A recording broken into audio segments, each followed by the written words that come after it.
Doctor आप भी ना कमाल के आदमी हैं।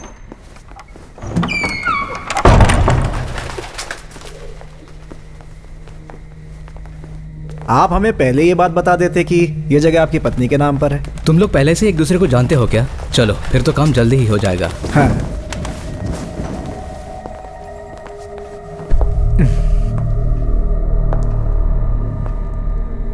आप तो डील खत्म करके ही निकलेंगे ना? सब कुछ ठीक ठाक रहा तो चुटकियों में डील फाइनल कर सकते हैं हम लोग। क्यों डॉक्टर? बिल्कुल सही कहते हैं, एक बार डील हो जाए तो फिर देरी करना अच्छी बात नहीं।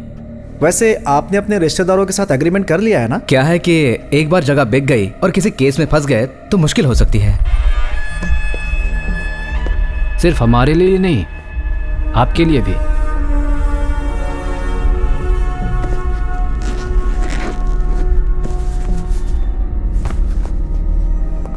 वैसे सर, इस जगह के बाकी हिस्सेदारों को आप संभाल लेंगे ना?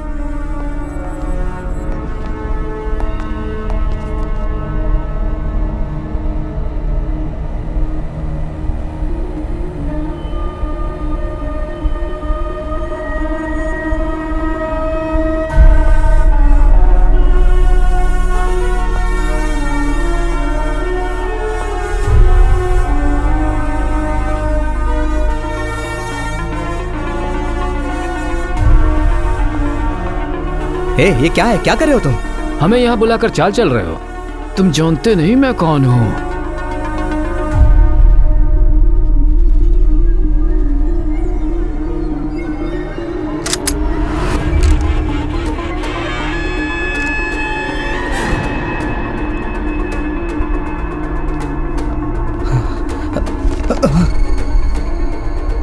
एक बात मैं आपको बता देता हूँ, आपने जो अभी देखा उसमें हमारा कोई हाथ नहीं है।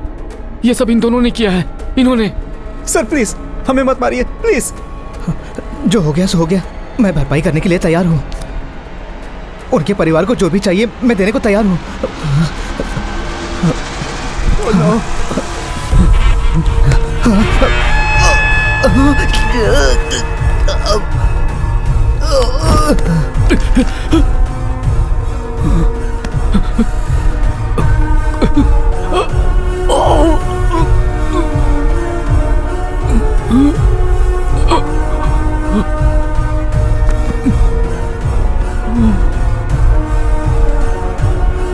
नहीं सर प्लीज।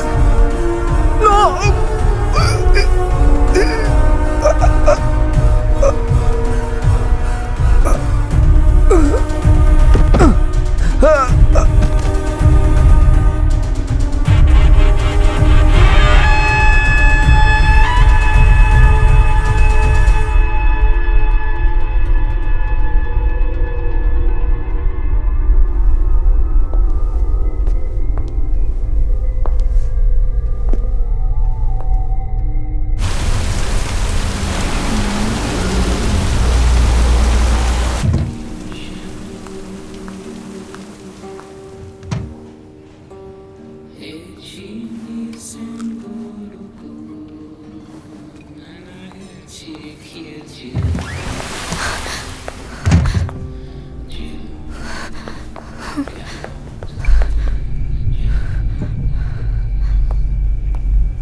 मैम उस टेबल पर बैठिए।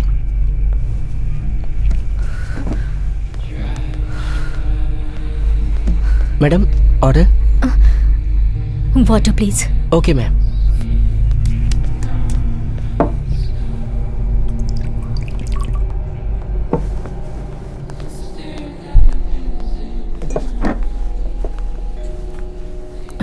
Excuse me, are you in some sort of trouble?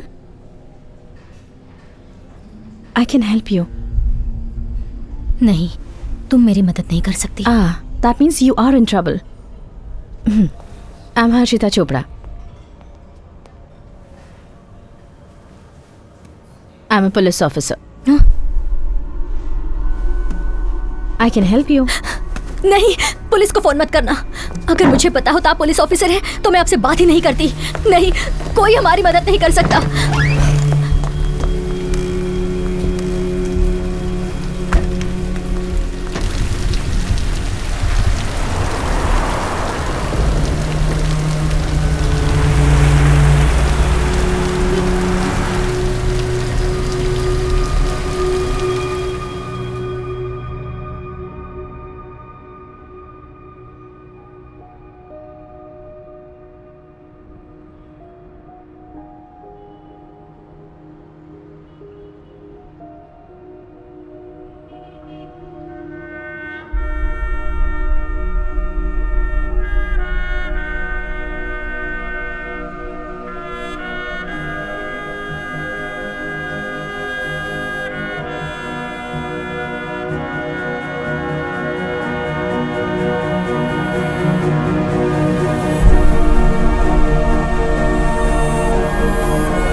चाय चाय पियेंगे सर? हाँ।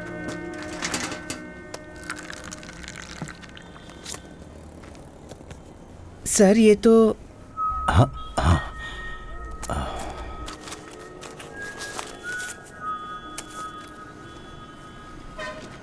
चाय। सर मेरे पैरों की नसों में फिर से दर्द शुरू हो गया है। आप चाहे तो मुझे जहाँ चाहे भेज दीजिए, लेकिन ट्रैफिक में मत भेजिएगा। तो ऊपर भेज दूं? सर गुड मॉर्निंग सर, आप यहाँ पे?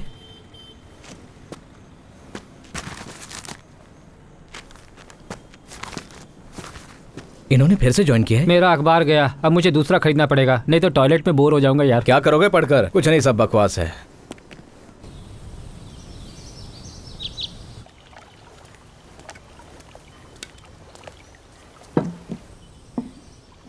मैथ्यू सर आ जाएंगे, आप शुरू कीजिए। हाँ आओ Mathew. Good morning Mathew sir. बैठो। Good morning. जब भी तुम लेट होते हो मुझे लगता है वक्त पर आने की तुम अपनी आदत भूल चुके हो। कोई बात नहीं, 10 मिनट लेट चलता मैथ्यू है। Sir breakfast. It's okay, it's okay. खाओ ना मैथ्यू। No sir. तो 7 महीने की छुट्टी के बाद तुम आज वापस ज्वाइन कर रहे हो और आज शाम तुम नौकरी छोड़ भी रहे हो। फैसला सोच समझ कर किया है ना? तो आज तुम्हारी सर्विस का आखिरी दिन है। मेरी इस बात का बुरा मत मानना, पर मेरे हिसाब से तुम भाग रहे हो। भाग रहा हूँ मैं? यस। हाँ। कहाँ से भाग रहा हूँ? कहाँ भाग रहा हूँ? सब लोग जानते हैं कि तुम्हारे साथ क्या क्या हुआ था, और मुझसे बेहतर कोई नहीं जानता कि तुम्हारा इस पर क्या प्रभाव पड़ा है। पर ये वॉलंटरी रिटायरमेंट कोई हल नहीं है मैथ्यू। जब तुम्हारे पास कुछ करने को नहीं होगा तो तुम्हारे दिमाग में फालतू ख्याल आएंगे। वो फालतू के ख्याल नहीं है सर, वो यादें हैं, और अब मेरे पास बस यादें ही हैं। I live in the past and that's why I am psychologically unfit for policing. मैं तुम पर दबाव नहीं डालूंगा। तो कल सुबह तुम एक यात्रा पर निकल रहे हो, लेकिन तुमने मुझे बताया नहीं तुम कहाँ जा रहे हो। सर ये एक मिशन है सर। मुझे नीलिमा की आखिरी इच्छा पूरी करनी है। उसने जिंदगी में मुझसे बस एक ही चीज मांगी थी। खैर छोड़ो, फिलहाल मैं तुम्हारी जगह किसी को पोस्ट नहीं कर रहा हूँ। कमिश्नर फिलहाल सिटी टास्क फोर्स संभाल लेगा, और तुम्हारी जगह किसी को रखना इतना आसान नहीं है मेरे दोस्त।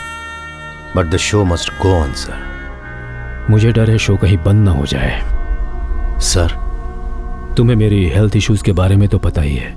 ये जल्दी थक जाना और अचानक वजन कम होना। डॉक्टर्स काफ़ी टेस्ट कर चुके हैं। बॉम्बे के टाटा इंस्टीट्यूट में कुछ सैंपल्स भी भेज दिए गए हैं, और आज रिजल्ट्स भी आने वाले हैं। सर खैर छोड़ो, जाने से पहले शेव कर लेना। सर रहने दो, दाढ़ी में बिल्कुल किसी फिलोसोफर जैसे दिखते हो, एंड इट सूट्स यू। चलो।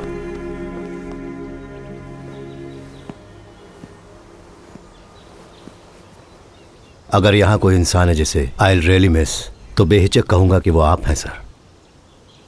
आपने मेरी हर ज़रूरत पे मेरा साथ दिया है। एक आखिरी बार आपको सैल्यूट करना चाहता हूँ। नहीं, मुझे इस आखिरी शब्द सुनने से सख्त नफरत है। तुम जाओ, हम फिर ज़रूर मिलेंगे जल्द ही, मेरा दिल कहता है। सी यू मैथ्यू। सर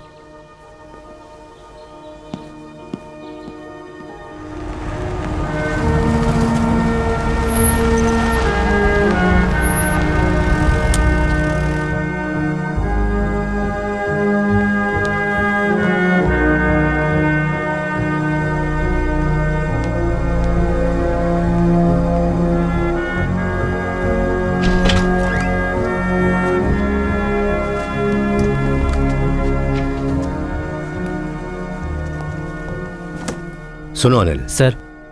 मुझे गत्ते का एक बड़ा सा बॉक्स चाहिए होगा। ओके, मेरी सर। बुक्स और पर्सनल फाइल्स पैक करने सर के लिए। क्या आज ही आप? तुम जानते हो तो दोबारा क्यों पूछ रहे हो? सर मैं आए? हाँ श्रीनी आओ। और बताओ क्या चल रहा है? सर तो आपने फैसला कर लिया है? फिर से सोच लीजिए। मैं डीजी से मिल चुका हूँ। मुझे जो भी कहना था मैंने उन्हें बता दिया है। इसका मतलब इस बारे में आप मुझसे कोई बात नहीं करना चाहते? नाराज मत हो यार, सर तुम तो सब समझते हो। अब ये सब मुझसे नहीं होगा।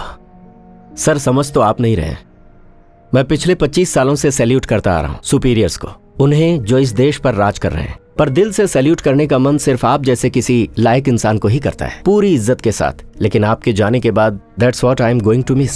शीनी, I know you feel bad sir. City task force वही यूनिट है जिसे मैंने बहुत मुश्किलों के बावजूद खड़ा किया है सर। बल्कि जब मैं पिछले 7 महीने से छुट्टियों पर था, मैं जानता हूं तुमने मेरा काम बखूबी निभाया, और वो भी बिना किसी और की मदद लिए, सिर्फ और सिर्फ मेरी खातिर। आज इतने दिनों के बाद जब मैंने अपनी ड्यूटी ज्वाइन की है और उसी दिन मैं वॉलंटरी रिटायरमेंट लेकर जा रहा हूं, यू फील लेट डाउन। जाने दीजिए सर, जो कुछ आपके साथ हुआ अगर मेरे साथ हुआ होता तो मैं तो अब तक पागल हो चुका होता। आर यू श्योर सर कि मैं पागल नहीं हूं?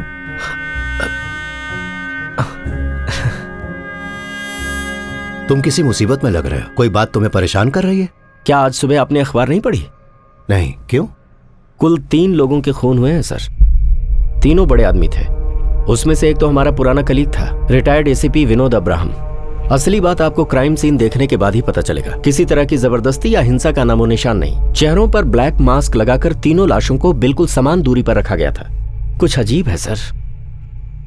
मर्डर, चाहे वो 1 हो या 3, अजीब ही होता है। किसने किसको मारा, किस लिए और कब, ये सारे सवाल बेबुनियाद हैं। इस संसार में इससे ज्यादा अस्वाभाविक और कुछ भी नहीं है कि एक इंसान दूसरे की जान लेने से हिचकता नहीं है।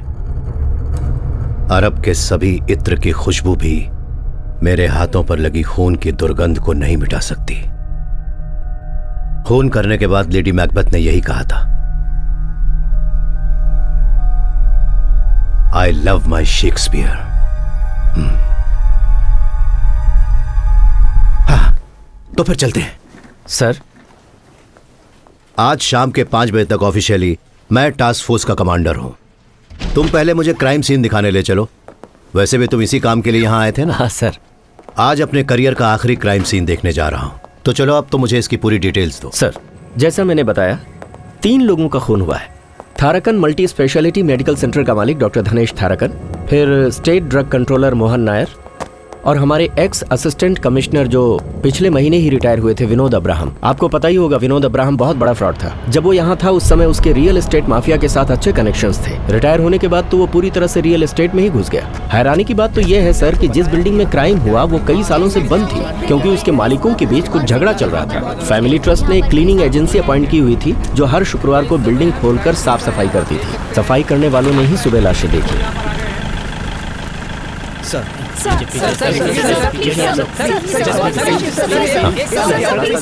आज सुबह मैं तुमसे पूछना भूल गया, अब तुम्हारे पैरों का दर्द कैसा है? बहुत बुरी हालत है सर। मैं आयुर्वेदिक दवाइयाँ ले रहा हूँ। पेट कम करने की दवा लो। सुना है आप मुझे ट्रैफिक ड्यूटी में शिफ्ट कर रहे हैं, लेकिन मैं ज्यादा देर खड़ा नहीं रह सकता। कुछ कीजिए ना सर। सर, इनसे हालचाल पूछिए, ये डिमांड रखने लगते हैं। हमारे पुलिस डिपार्टमेंट में किस चीज की कमी है, तुमने कभी सोचा है? किसकी सर? कोई आगे नहीं आएगा। इंसानियत की। सर, क्या चल रहा है? फॉरेंसिक ने अपना काम शुरू कर दिया है। जगह काफी बड़ी है, थोड़ा समय लग सकता है। हाँ। वो अंदर कैसे घुसे, कुछ पता चला? नहीं सर।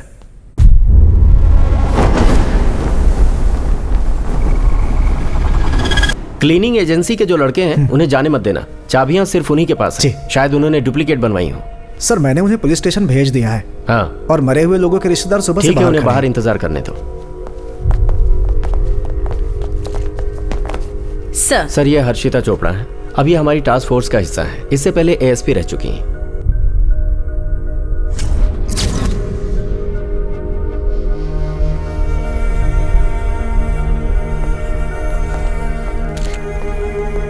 सर, हमारा मानना है कि इन तीनों का खून इनके शरीर में जहर देकर किया गया है, क्योंकि इन तीनों के दाएं हाथ पर इंजेक्शन के निशान मिले हैं। Sir,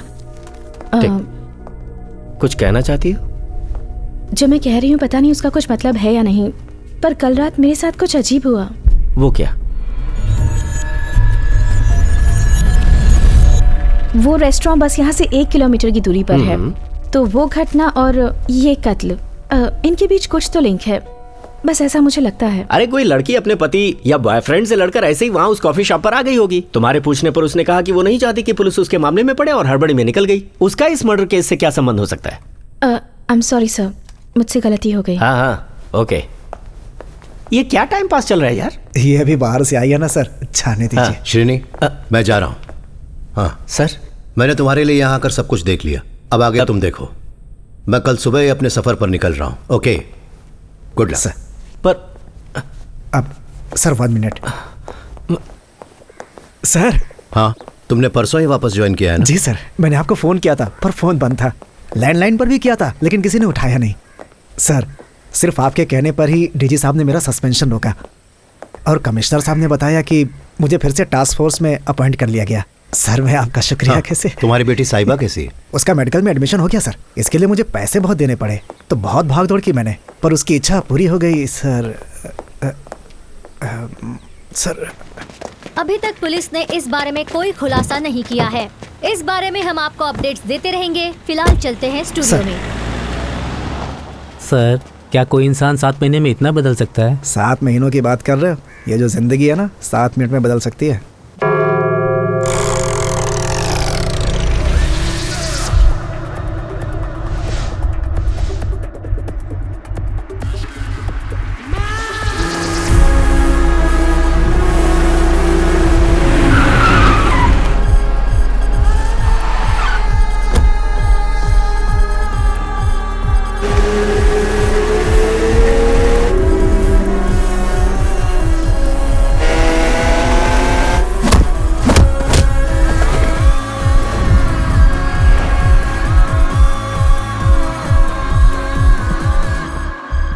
Are you a cop?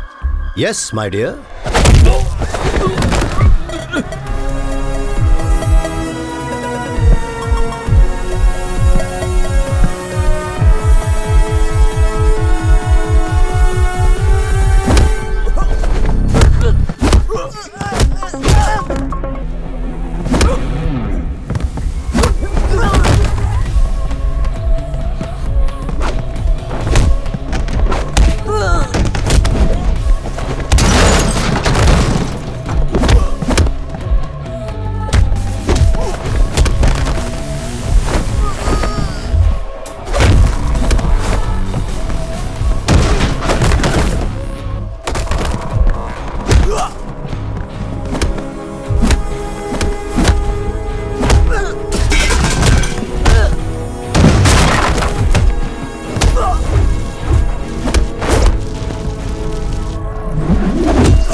Get up. Police, come on, get up.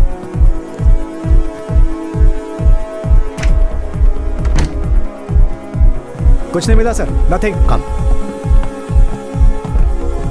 सबकी चेकिंग करने के बाद ही जाने देना। Okay sir.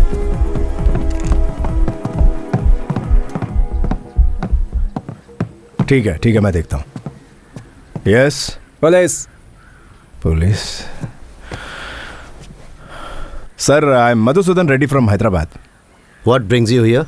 सर वो मैं अपने दोस्त की बेटी की शादी में आया हूँ। मेरे कुछ दोस्तों ने मुझे बुलाया है। Party, music, I love music sir, but no drugs sir. कसम से सर, मेरा यकीन कीजिए sir. Okay, okay. I'll take a picture. Sure sir. Thank you.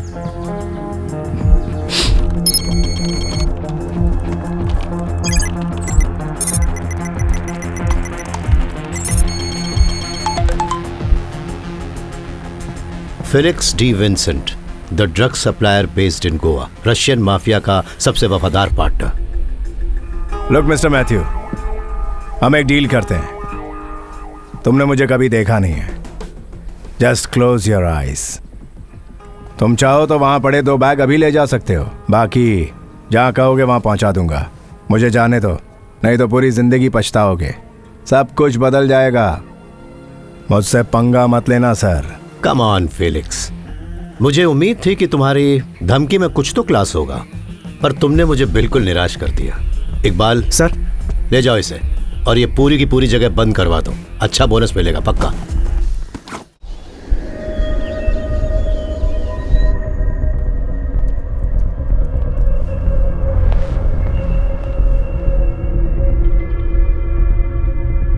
बिना मेरे सवालों का जवाब दिए तुम कब तक इस तरह से बैठे रहोगे फेलिक्स? ये एक ऐसी जगह है जिसके बारे में ज्यादा लोग नहीं जानते।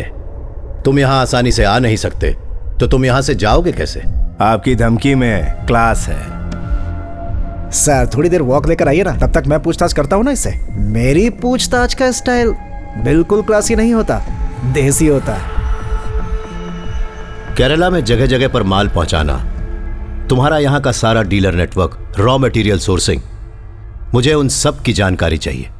बिना बताए यहां से निकल नहीं पाओगे।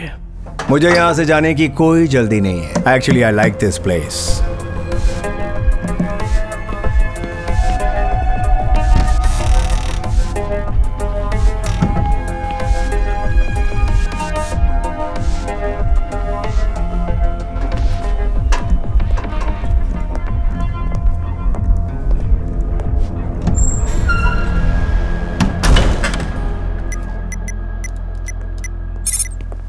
कल रात से ही मेरा मोबाइल फोन बंद पड़ा हुआ है। उसे फिक्र हो रही होगी कि मैं कहाँ रह गया। आप जाइए सर, कल तो आप दिल्ली जा रहे हैं ना। उन्होंने शॉपिंग प्लान्स बना रखे होंगे। वो यहाँ पर इसीलिए आई है, लेकिन मैं फेलिक्स को यहाँ कस्टडी में छोड़कर दिल्ली कैसे जा सकता हूँ? परसों तो आप वापस आ ही जाएंगे ना सर। 2 दिनों के लिए मैं इसे संभाल लूंगा, मुझे हाथ दिखाने का मौका मिलेगा। No third degree stuff Iqbal. तुमने डीजी का सर्कुलर पढ़ा है ना? पुलिस से कह रहे हैं कि वो किसी को ना मारे। बंदर पेड़ पर चढ़ने से बाज आएगा। हमारा तो काम ही है क्रिमिनल्स को मारना सर। तुम सुधर जाओ। और तुम्हारी बेटी साहिबा का क्या हुआ? सर मुझे नहीं लगता कि उसके मनपसंद कॉलेज में उसका एडमिशन हो पाएगा। आप इस मामले में लकी रहे। एम्स एंट्रेंस एग्जाम में 3rd आना कोई छोटी बात नहीं होती है सर। मेरी ओर से कांग्रेट्स कहिएगा उसको। थैंक्स। हे मालू, सॉरी बेटा, मैं जरूरी काम में फंस गया था। चलो चले। मम्मी कहाँ है? मम्मी मेरे लिए मॉल में कपड़े सिलेक्ट कर रही हैं। उन्होंने कहा था आपको परेशान ना करूं, पर मैं जा रही हूं ना, तो मुझे पता नहीं कि अब आपके साथ शॉपिंग का मौका कब मिलेगा। सॉरी बेटा, मैंने तुम्हें बताया था ना, क्या करूं, मेरा काम ही ऐसा है। आपको पता है ना मुझे दुनिया के किस काम से सबसे ज्यादा नफरत है? Police. Because it involves violence.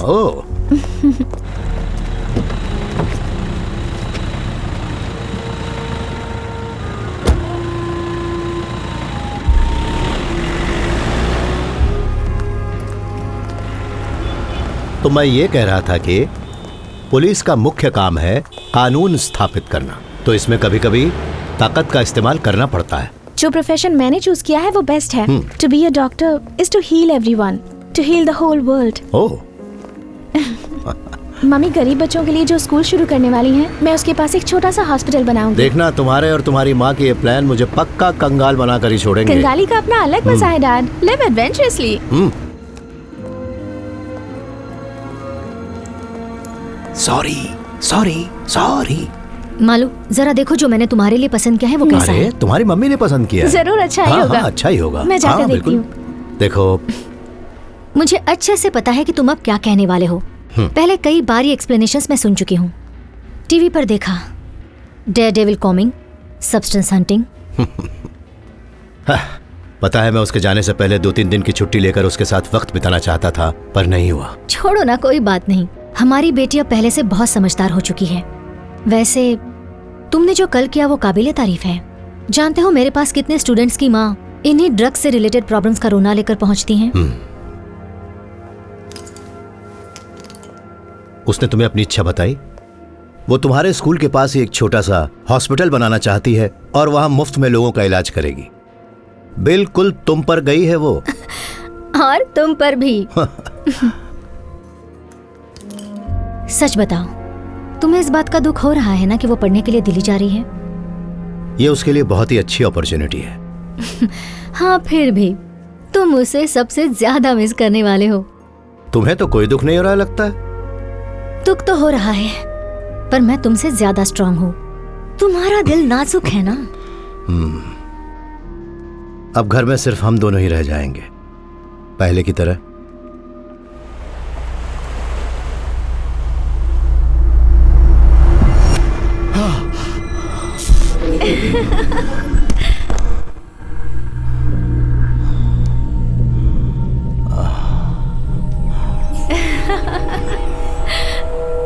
पापा।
सर। अरे श्रीनी, सर। इतनी सुबह सुबह यहाँ? सर, आपके जाने से पहले डीजी सर आपसे एक बार मिलना चाहते हैं। उन्होंने मुझसे कहा कि मैं किसी और को ना भेजूं और खुद आपको अपने साथ लेकर आऊं। तो हम चलें सर?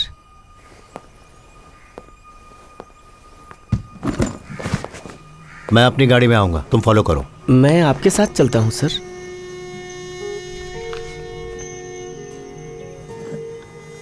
जिनकी भी मौत हुई वो सब नामचीन आदमी थे और उनमें से एक तो हमारा ही आदमी था, पर अभी तक उनके बारे में कोई भी जानकारी मुझे अब तक तुमने नहीं दी है। सर, ये कोई मामूली केस नहीं है जिसके नतीजे पर हम इतनी आसानी से पहुंच सके। आधे घंटे तक सीएम के सामने शर्मिंदा होकर खड़ा रहा। कितनी बेइज्जती की बात है। तुम क्या सोचते हो? Any take on this? मुझे कोई आइडिया नहीं है सर।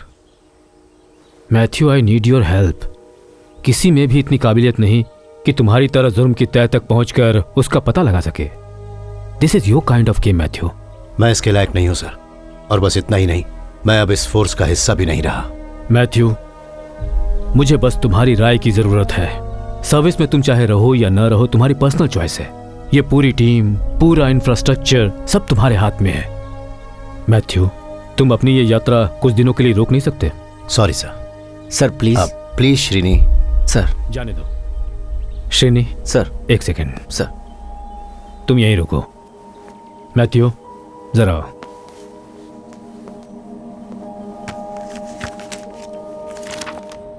मैं तुम्हें एक बात बताना चाहता हूं। मुझे जिस बात का डर था आखिर वही हुआ। टेस्ट के रिजल्ट्स आ गए, पॉजिटिव है। मुझे बोन मैरो कैंसर है और इसका इलाज सिर्फ बोन मैरो ट्रांसप्लांट ही है।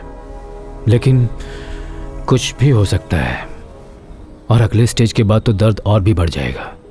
और इन सब के बीच ये केस आया है। मैं और भी कमज़ोर पड़ गया हूँ, इसलिए मैंने तुम्हें यहाँ बुलाया। मैंने ये बात किसी और को नहीं बताई है, सिर्फ तुम ही हो जिसे मैं बता सकता हूँ। लेकिन तुम अपना जाना कैंसिल मत करो।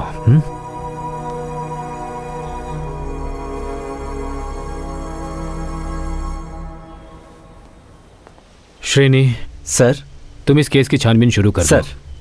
मैं भी आज शाम की रिव्यू मीटिंग के लिए आऊंगा। Will do our best sir. Good sir. मैं तुम्हें शाम को। सर, वो ऑफिसर क्या नाम था उसका? हर्षिता? सर, वो उस दिन कुछ बता रही थी ना, रेस्टोरेंट में जो बुर्का पहने मिली थी। उसका इस केस से कोई लेना देना नहीं। लेना देना है श्रीनी। सर, हर्षिता और इकबाल से कहो कि जल्दी उस रेस्टोरेंट में पहुंचे, मैं वहीं मिलूंगा। तो फिर आपने अपना जाना टाल दिया? रिव्यू मीटिंग कैंसिल कर दीजिए। मैं शाम को आपसे आकर मिलता हूं sir. Thank you Mathew, thank you very much. He is on sir. Srini. Sir, हर जुर्म बहुत आसान होता है। हर समझदार मुजरिम सबसे आसान तरीके को सबसे प्रभावशाली ढंग से अपनाने की कोशिश करता है। यह केस जितना मुश्किल लग रहा है, दरअसल उतना मुश्किल है नहीं। Don't lose your focus. Sir.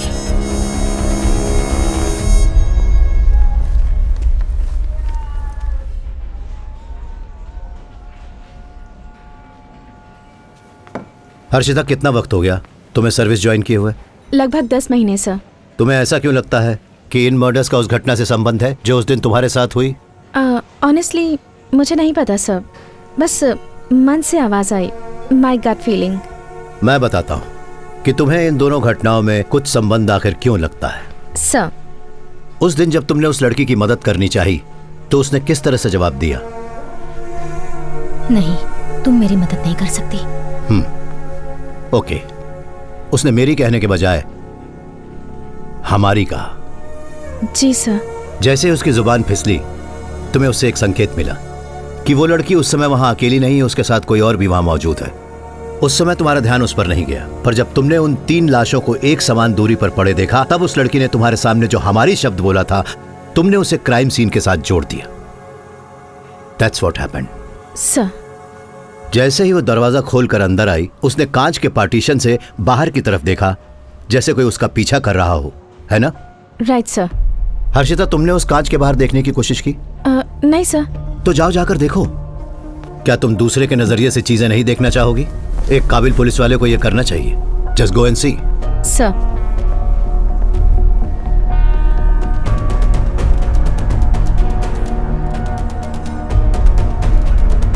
Sir, इसके बाहर तो दिखता ही नहीं। यस, तुमने कहा था कि वो औरत अंदर आने के बाद वहां खड़ी होकर कुछ देर कांच के बाहर देख रही थी। जब कांच के बाहर देखा ही नहीं जा सकता तो फिर वो कर क्या रही थी?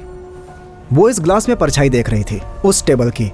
उस टेबल पर जो बैठा था वो औरत उसी को देखना चाह रही थी। तो इसका मतलब उसका वो डर और जो परेशानी थी, सब एक नाटक था उस टेबल पर बैठे हुए इंसान का ध्यान अपनी तरफ खींचने के लिए। हो सकता है कि वो चाहती थी कि वहां बैठा हुआ इंसान उठे और जाकर उससे पूछे कि उसके साथ हुआ क्या है। तो पता लगाते हैं उस दिन उस टेबल पर कौन बैठा हुआ था। इकबाल, हम लोग सीसीटीवी फुटेज देखते हैं।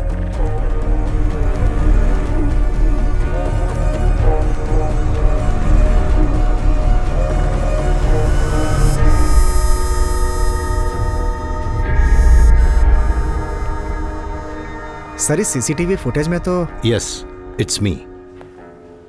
काफी दिनों से अक्सर मैं यहाँ रात को 8:30 बजे आता हूँ, डिनर करके 9:30 बजे तक चला जाता हूँ। उस लड़की ने यह सब नाटक शायद इसलिए किया क्योंकि उसे मेरी इस रूटीन के बारे में पता था। शायद वो चाहती थी कि मैं कुछ रिएक्शन दूं, पर ऐसा कुछ भी नहीं हुआ। पर क्यों सर? मालूम नहीं क्यों। हर्षिता, तुम्हें उसके बारे में और क्या याद है? उसके बात करने का ढंग याद है? वो पढ़ी लिखी थी सर, बिल्कुल मॉडर्न साउंड कर रही थी। और सर, कुछ अजीब था। अजीब क्या? शी स्मोक्स, ऐसा मुझे लगता है। उसके हाथों के बारे में कुछ बताओ। फिंगर्स, नेल्स, कुछ याद आता है? जहाँ तक मुझे याद है उसके हाथ लंबे थे, वायलेट नेल पॉलिश और हाथ पर ओम का टैटू था। उस दिन यहाँ जो कुछ भी हुआ मैंने ज्यादा ध्यान नहीं दिया, मुझे फिक्र ही नहीं थी। पर मैंने उस लड़की के जूते नोटिस जरूर किए थे। मेरी एक अजीब सी आदत है, मेरा यह मानना है कि आप किसी भी इंसान का कैरेक्टर उसके जूते देखकर बता सकते हैं। उसने बूट्स पहने हुए थे, cigarette smell, violet nail polish, Om tattoo, boots. बुर्खा पहने एक डरी सहमी सी लड़की जो किसी से बचने की कोशिश कर रही थी और उसे उसकी जान का खतरा भी था। कुछ तो गड़बड़ जरूर है। इस केस से जरूर उसका कोई तो संबंध है, उसे ढूंढना ही होगा। अब हमें मरे हुए लोगों की कुंडली निकालनी होगी इकबाल। आखिर वही तीनों एक साथ क्यों? Tharakan's medical city chairman and managing director doctor Tharakan, state drug controller Mohan Nair, retired DSP Vinod Abraham. इन तीनों का आपस में संबंध क्या है इकबाल? सर, आपको वो वाकया तो याद होगा ना? 10 महीने पहले, तारीख थी 23 अक्टूबर 2016, थाराकंस मेडिसिटी में एक बहुत बड़ा हादसा हुआ था। उन्होंने डेंगू के इलाज के लिए एक बिना लाइसेंस के इंपोर्टेड ड्रग का इस्तेमाल किया था, जिसमें 9 से 16 साल के 8 बच्चों की मौत हो गई थी। ये उस समय की सनसनीखेज खबर थी सर। सरकार तक ने ड्रग कंट्रोलर को रिपोर्ट दर्ज करने के लिए कहा था। ड्रग कंट्रोलर की गलत रिपोर्ट के कारण डॉक्टर थारकन निर्दोष साबित हुए थे। मतलब थारकन और ड्रग कंट्रोलर मोहन नायर के बीच कोई समझौता जरूर हुआ होगा। उन दोनों ने प्रॉपर्टीज में भी मिलकर इन्वेस्टमेंट की थी सर। खासकर अक्टूबर 2016 के बाद। मान लेते हैं कि थरकन और मोहन का कत्ल बिना लाइसेंस के ड्रग इस्तेमाल करने वाले केस की वजह से हुआ है, पर तीसरा आदमी जो मारा गया विनोद, उसका इस केस से तो कोई संबंध नहीं है। He is an odd man out. तो फिर उसको इनके साथ ही क्यों मारा? सर, थाराकन और मोहन नायर के रियल एस्टेट के धंधे में जो आदमी एजेंट बना हुआ था वो अपने विनोद सर थे, और विनोद सर इन दोनों बदमाशों के जरिए अपनी गैर कानूनी जमीन का धंधा भी चलाते थे, जॉइंट जॉली और पाइप पांडे। अरे बिल्कुल सही सुना। हम बस 40 के कागज बनवाएंगे और बाकी का 10 कैश चाहिए। कैश के बिना डील नहीं करूंगा। सिंगल प्राइस 50 और उसमें 10 कैश। समझ गए ना? मुझे पता है आपके पास बहुत रोकड़ा पड़ा है, अगर आप चाहे तो मुंबई में भी दे सकते हैं। अरे बहुत आदमी है हमारे वहाँ पर। रमेश सर, पांडे बोल रहा हूँ। हाँ वही पाइप पांडे। कर्नाटका में भी ले सकते हैं, 5% एक्स्ट्रा लगेगा। हाँ अभी मार्केट में तो बेस्ट रेट चल रहा है ना। कर क्या रहा है? 5% मतलब 5% कितना हुआ बे? ये तो ना ला दे मुझे। हाँ रमेश सर, मैं शाम को बात करता हूँ। अरे जब मैं डील कर रहा हूँ तो बीच में भोंकना जरूरी है क्या? पिछले 8 महीने से उस जगह को निकालना चाह रहा हूँ। जब मैं उस बेवकूफ रमेश को मना चुका हूँ तो तू बीच में आके अपनी नाक क्यों रगड़ रहा है? देख भाई, सारा झोल मैं ही करता हूँ तो कमीशन भी मैं तय करूंगा।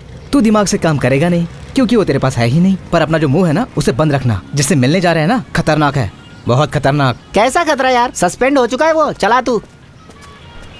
क्या रे, मैंने कहा था ना 1 बजे मिलने आ रहा हूँ, आधे घंटे से इंतजार करवा रहा है। नहीं सर, वो रास्ते में एक डील की बात कर रहे थे। गरम क्या है तो तेरे लेट हो पास? गए। सर नमकीन लेंगे? मत लीजिए सर। वैसे सर, हमसे मिलना क्यों चाहते थे? कोई खास बात नहीं है। तुम दोनों विनोद सर के अंतिम संस्कार पर कहाँ थे?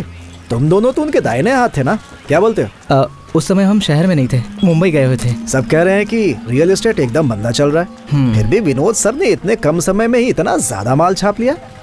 क्या राज था इसके पीछे? लगता है आप भी उसी नाव में चढ़ना चाहते हैं। विनोद सर तो अचानक टपक गए, उनकी जगह खाली है। सर आप वो जगह आसानी से भर सकते हैं। लेकिन विनोद सर आपकी तरह नहीं थे सर। यही तो करप्शन का फायदा है, हर जगह सॉलिड कनेक्शन बन जाते हैं और इज्जत भी मिलती है। खैर, आपकी सस्पेंशन कब खत्म हो रही है सर?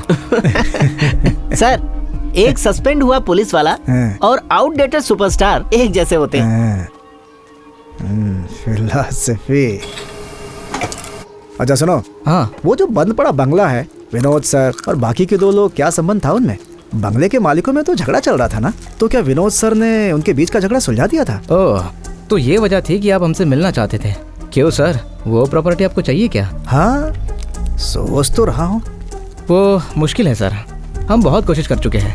इतना ही नहीं, उस बिल्डिंग के मालिक दुनिया भर में फैले हुए हैं और सभी एक दूसरे से नफरत करते हैं।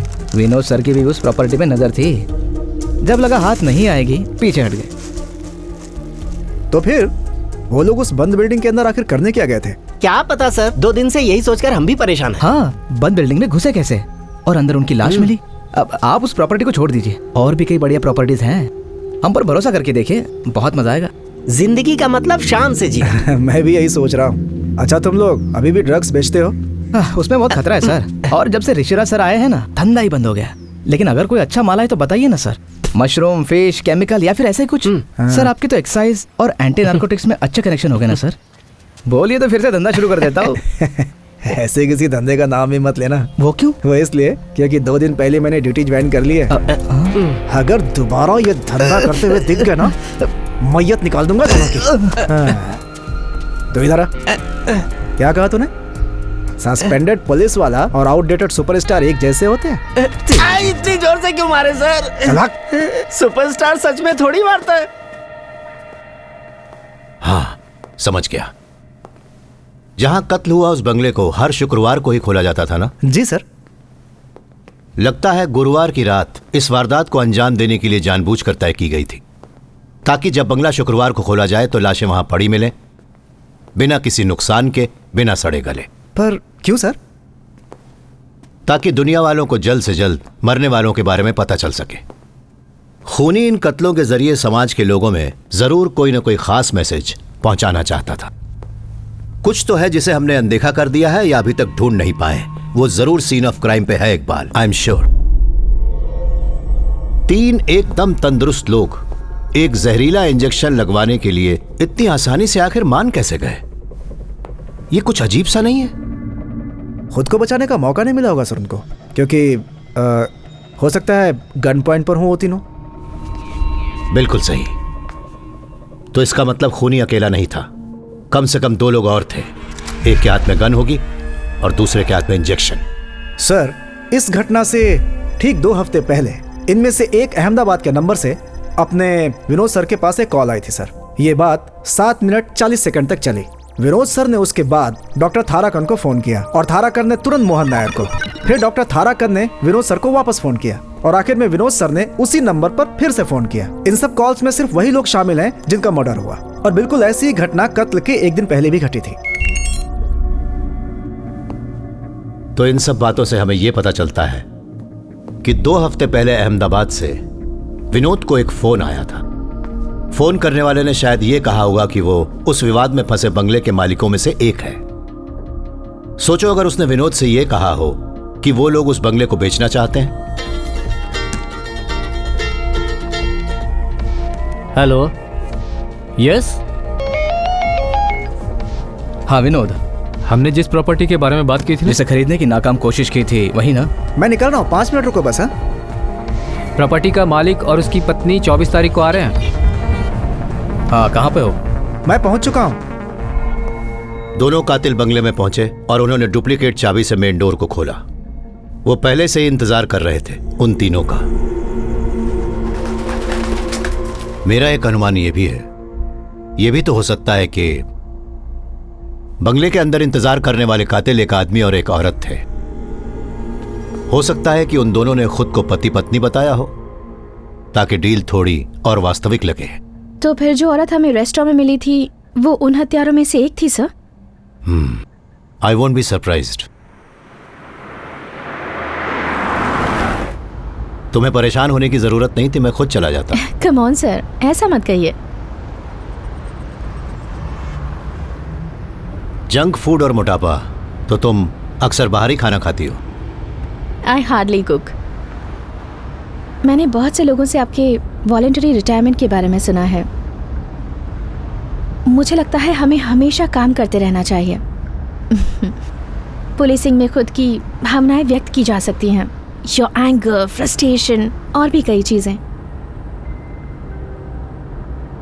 मतलब हर किसी पर मैं अपना गुस्सा निकालता रहूं? तुम शायद एक टूटे हुए रिश्ते के दर्द से गुजर रही हो। अब तुम ठीक हो ना? आपको ये कैसे पता? आपको ये किसने बताया? तुमने जो अभी अपने को व्यक्त करने की बात की, योर होल एटीट्यूड और तुम्हारी दाईं कलाई पर वो निशान इस बात का सबूत है।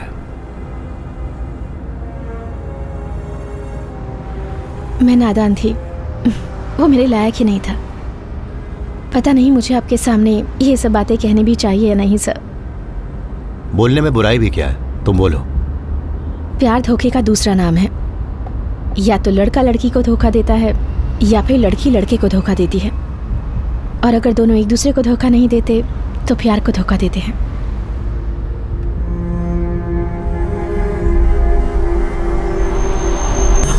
आप ठीक तो है ना सर? हाँ।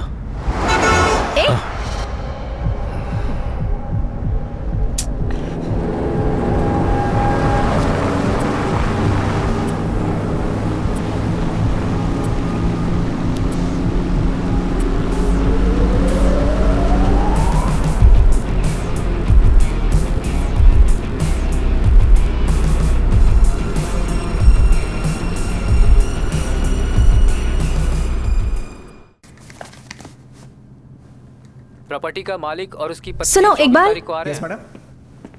ये मैथ्यू सर कुछ अजीब आदमी है।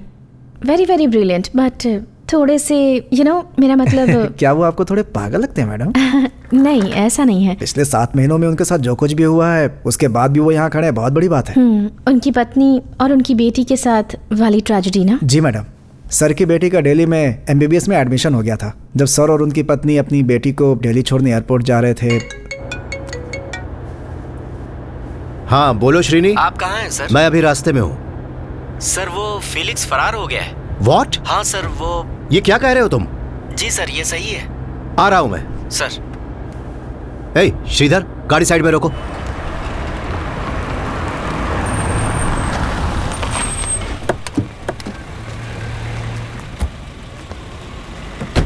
क्या हुआ?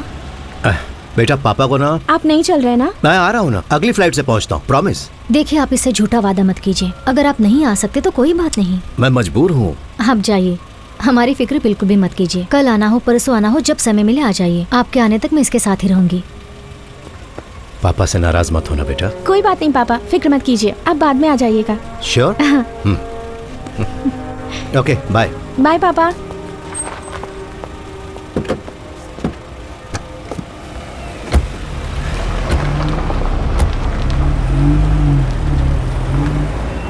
तुमने बाल ठीक से नहीं बांधे। कोई बात नहीं। ठीक है।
मेरी बेटी। मैथ्यू, तुम मुझसे अभी नहीं मिल सकते। Matthew please, Matthew.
Mr. Matthew, Chief Doctor wants to meet you. Okay. दूसरे डॉक्टर्स की राय के लिए हमने नीलिमा की केस फाइल्स को डेनमार्क भिजवाया था। तुम जानते हो, उनके पास भी इसका कोई इलाज नहीं है। मैथ्यू, डीजीपी ने मुझे बताया कि तुम्हारा और नीलिमा का कोई और रिश्तेदार भी नहीं है। ऐसी हालत में नीलिमा के साथ हर वक्त रहने के कारण तुम्हारी मानसिक स्थिति बिगड़ भी सकती है। तुम डॉक्टर विश्वेश्वर से आखिर मिल क्यों नहीं लेते? हमारे साइकेट्रिस्ट हैं काउंसलिंग के लिए, हो सकता है उनसे मिलकर तुम्हें अच्छा लगे।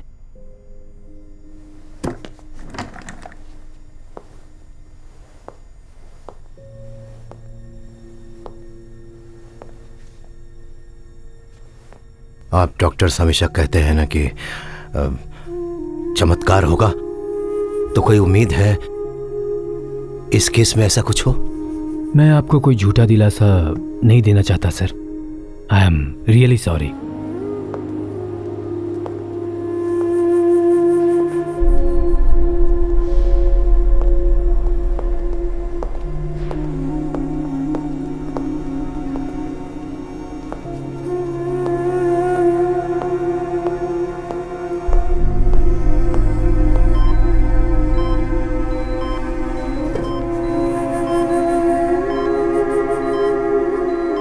छह महीने तक सर मैडम के साथ हॉस्पिटल में ही रहे। जब मैडम की मौत हुई, मैं उनसे मिलने गया था। वो बहुत बदल चुके थे, जैसे कि कोई पागल इंसान हो। 1 महीने के लिए और उन्होंने छुट्टी एक्सटेंड करा ली और वॉलंटियर रिटायरमेंट के लिए अप्लाई कर दिया। He was a wonderful husband, wonderful father. हाँ, एक बात बताओ, मैम, फेलिक्स की कस्टडी से फरार होने की वजह से तुम्हें सस्पेंड कर दिया गया था? जी मैडम, तब वहाँ मैं ही इंचार्ज था। पर वो भागने में कामयाब कैसे हुआ? मैडम वो अभी तक एक रहस्य बना हुआ है। हमारे शेल्टर में पावर फेलियर हुआ, इन्वर्टर बैकअप भी फेल हो गया, जनरेटर खराब था और वो 20 मिनट तक शुरू नहीं हो पाया। जब तक गार्ड इमरजेंसी लैंप लेकर पहुंचा तब तक वो भाग चुका था मैडम। अचानक पावर फेलियर हो गया, बैकअप सिस्टम ने काम करना बंद कर दिया, ये सब एक साथ होना अजीब नहीं लगता? अब इस बारे में क्या कह सकते हैं मैडम, सुपीरियर्स को बस बलि के बकरे चाहिए। मुझे और बाकी 3 लोग को सस्पेंड करके उन्होंने वो केस ही बंद कर दिया मैडम। मैथ्यू सर ने डीजी से बात की थी, इसलिए मुझे सस्पेंशन से वापस बुला लिया। सर ठीक है सर। नहीं हम इधर ही हैं सर। मैथ्यू सर का फोन था, वो हमसे अभी मिलना चाहते हैं। कितनी देर में आने वाले हैं वो? 10 मिनट में मैम।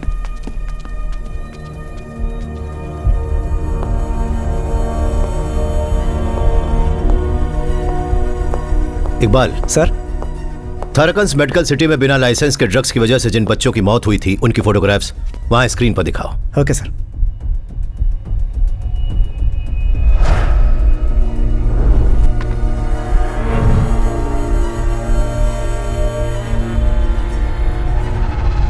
इन फोटोग्राफ्स को प्रिंट करवाओ और फिर मेरे साथ चलो।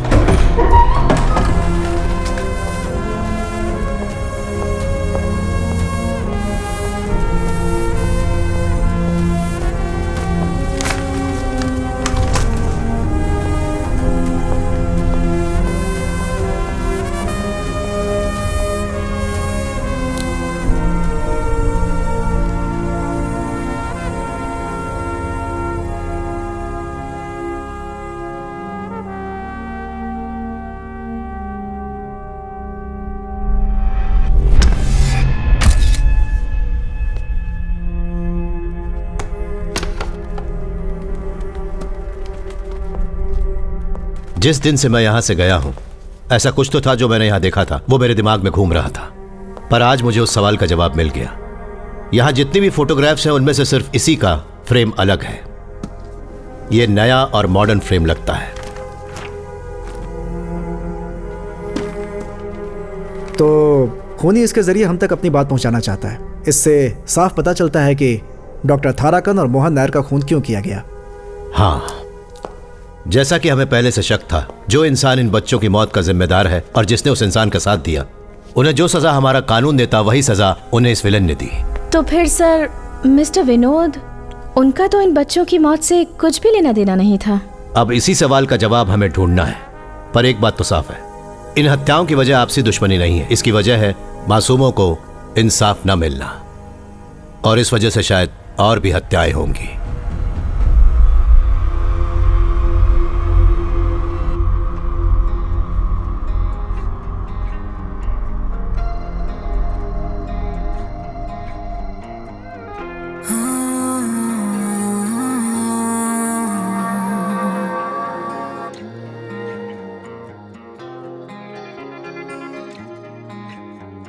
शोला है चाहत तू मेरी,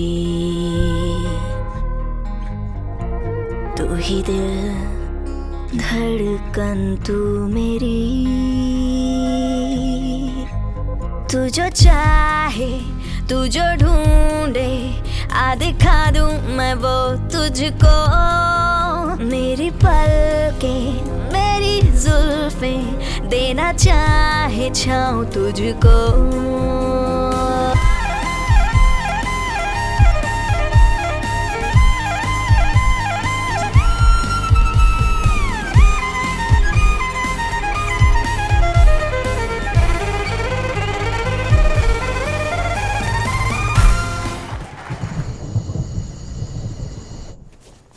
हेलो, मीट मिस्टर कुमार, ये बहुत बड़े बिल्डर हैं।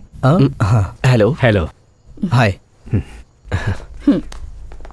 कुमार काफी समय से कह रहे थे क्यों ना हम कहीं बाहर जाकर पार्टी वार्टी करें। और जब आपने इस जगह की बात की तो सोचा कुमार को भी साथ ले लूं। Hope you don't mind. वैसे तो मैं अनजान लोगों के साथ पार्टनरशिप नहीं करता, लेकिन इसके साथ इट्स ओके। ग्रेट, आपके लिए मेरे पास एक सरप्राइज है। तुम गजब की हो यार। इतने सारे सरप्राइजेस, क्या है?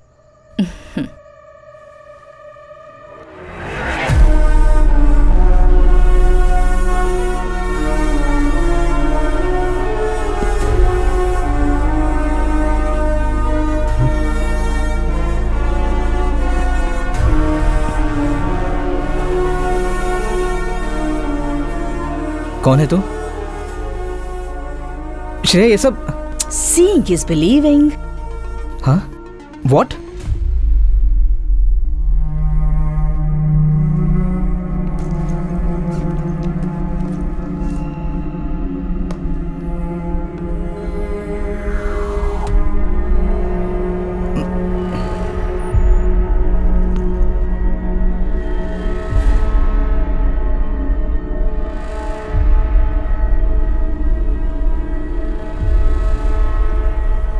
ये सब क्या है? तू श्रेया, श्रेया सुनो please.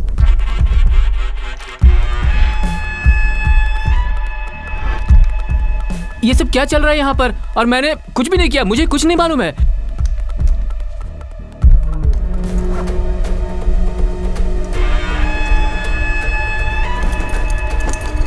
No please please no.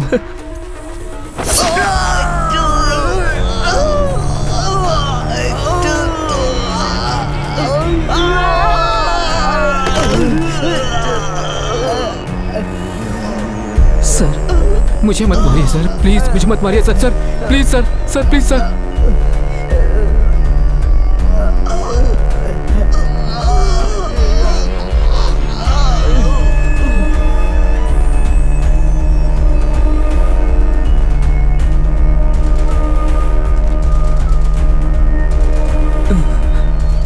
Sir sir sir sir please sir, please sir, please please please please please sir, मुझे छोड़ दीजिए सर। है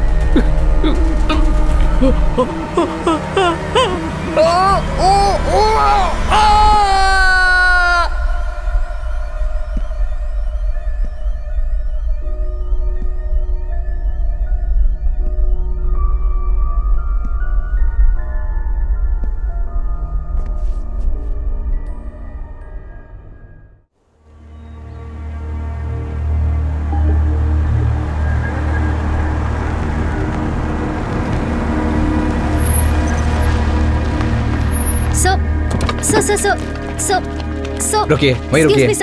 ये फार्म हाउस श्रवण कुमार का है। आप जानते ही हैं, वो बहुत बड़ी बिजनेस फैमिली से था, लेकिन काफी बिगड़ा हुआ लड़का था। जब वो यहाँ अपनी मीटिंग्स रखता था तो नौकरों को बाहर भेज देता था। कल शाम को वो अपने दोस्त सिनोज के साथ यहाँ आया था। सारे नौकरों को बाहर भेजकर किसी का इंतजार करने लगा।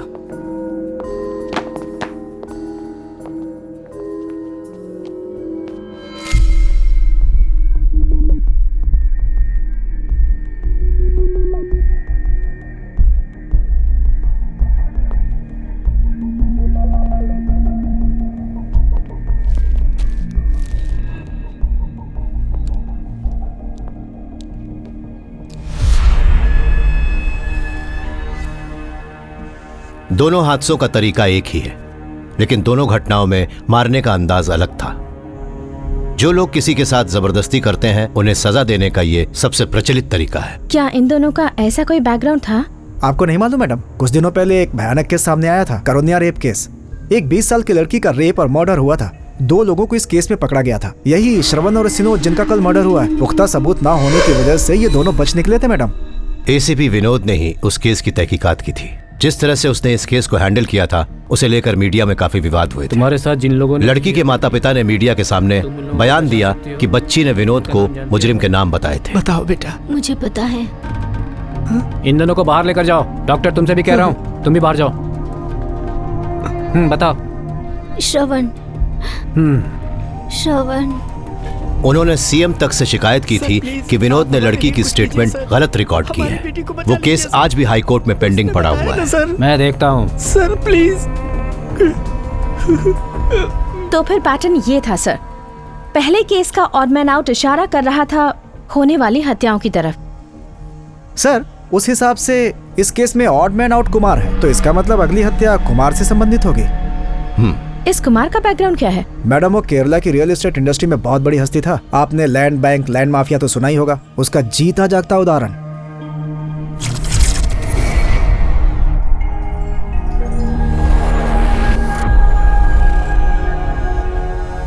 इस धरती के सबसे जहरीले प्राणियों में से एक है पफरफिश। यूं कह लीजिए कि नाग से भी ज्यादा जहरीली। इनके अंदर टेट्रोडोटॉक्सिन नाम का एक जहरीला केमिकल पाया जाता है।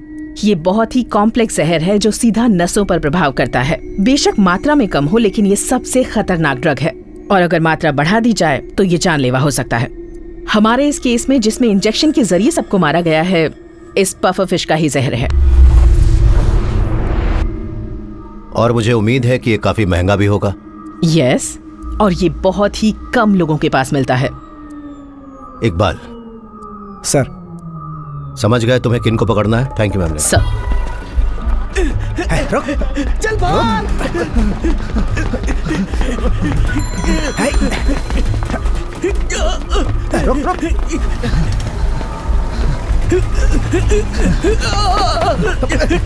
तू उस तरफ से जल्दी निकल।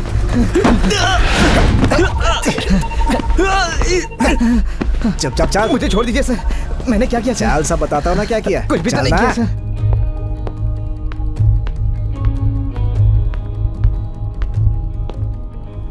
ये कोई पुलिस ऑपरेशन नहीं है। मैं सिर्फ तुम लोगों से कुछ बातें करना चाहता हूं, इसलिए तुम दोनों को यहां बुलाया है। तो फिर सर, इन्होंने हमें पूरे शहर में भगा भगा के क्यों थकाया? और फिर पकड़ने के लिए इन्होंने हमें जोर जोर से मारा। हमें पकड़ने के बाद जीप में लाके पटक दिया। हम भी तो इंसान है सर, पुलिस वाले नहीं है। मतलब मासूम है हम लोग। बिल्कुल सही सर। अगर ह्यूमन राइट्स वालों से हमने इनकी शिकायत कर दी ना, फिर देखना। हाँ, ये सब भी दिखाना ह्यूमन राइट्स वालों को। सर इनके पास से ही मिला ये सब। हम पहले की तरह भी इस धंधे में नहीं है सर। हमें तुमसे एक बहुत जरूरी बात जाननी है, वो बता दो फिर तुम जा सकते हो। ये सब सामान जो तुम्हारे पास से बरामद हुआ है, इस पर कोई एक्शन नहीं लिया जाएगा, ये मेरा वादा है। बोलो मंजूर है? आप जानना क्या चाहते हैं सर? प्ले करो। हाँ, उसमें बहुत खतरा है सर। और जब से ऋषिराज सर आए हैं ना, धंधा ही बंद हो गया। लेकिन अगर कोई अच्छा माल है तो बताइए ना सर। मशरूम, फिश, केमिकल या फिर ऐसे कुछ। इस वीडियो में तुमने जिस मछली का जिक्र किया है, जानते हो उसके जहर से किसी का कत्ल हुआ है। कहां पर मिलता है वो? कौन है उसका डीलर? वो क्या है ना सर, बहुत कम मिलता है ये कुछ बहुत ही खास कस्टमर्स के लिए आता है। बहुत खतरनाक होता है ये। बनाने में थोड़ी सी भी गलती हो जाए तो समझिए वो वहीं मर सकता है। और वैसे भी ये हमारा प्रोडक्ट नहीं है, इसके लिए आप हमें इतना मारकर यहाँ लेकर आए। टाइम वेस्ट हो गया ना आपका। क्या बजाया है सर? सच बोल। चल चल बता सब कुछ। देखिए सर, आज तक हमने इसे सिर्फ 2 ही बार मंगवाया है। आपको बताया था ना, ये बहुत ही कम मिलता है। ये तमिलनाडु के एक जिले से आता है, बहुत मुश्किल से। पहली बार इसे ऑर्डर किया एक शिप के कैप्टन ने। कौन था? रशियन था। हाँ, रशियन। पोर्ट पे जाकर डिलीवरी दी हमने। दूसरी बार खरीदार का पता ही नहीं था। एक आदमी ने जवाहर नगर के पास डस्टबिन में माल फेंकने को कहा और हमने वैसा ही किया। जहां तक मैं तुम्हें जानता हूं, तुम इसे ऐसे ही छोड़कर तो नहीं गए होगे। छुपकर जरूर देखा होगा कि माल कौन लेकर गया। हाँ, देखा था।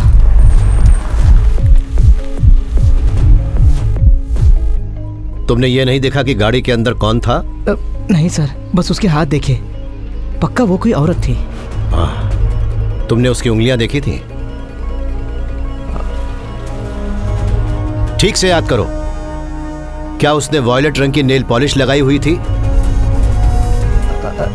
जी हाँ। कार का नंबर नोट किया था? नहीं किया सर। पहले कुछ दिन याद था, लेकिन बाद में भूल गया। कसम से सर। जिस आदमी ने तुम्हें माल डस्टबिन में फेंकने को कहा था, तुम उसे पहचानते हो? तुम्हें यह काम करने को किसने कहा था?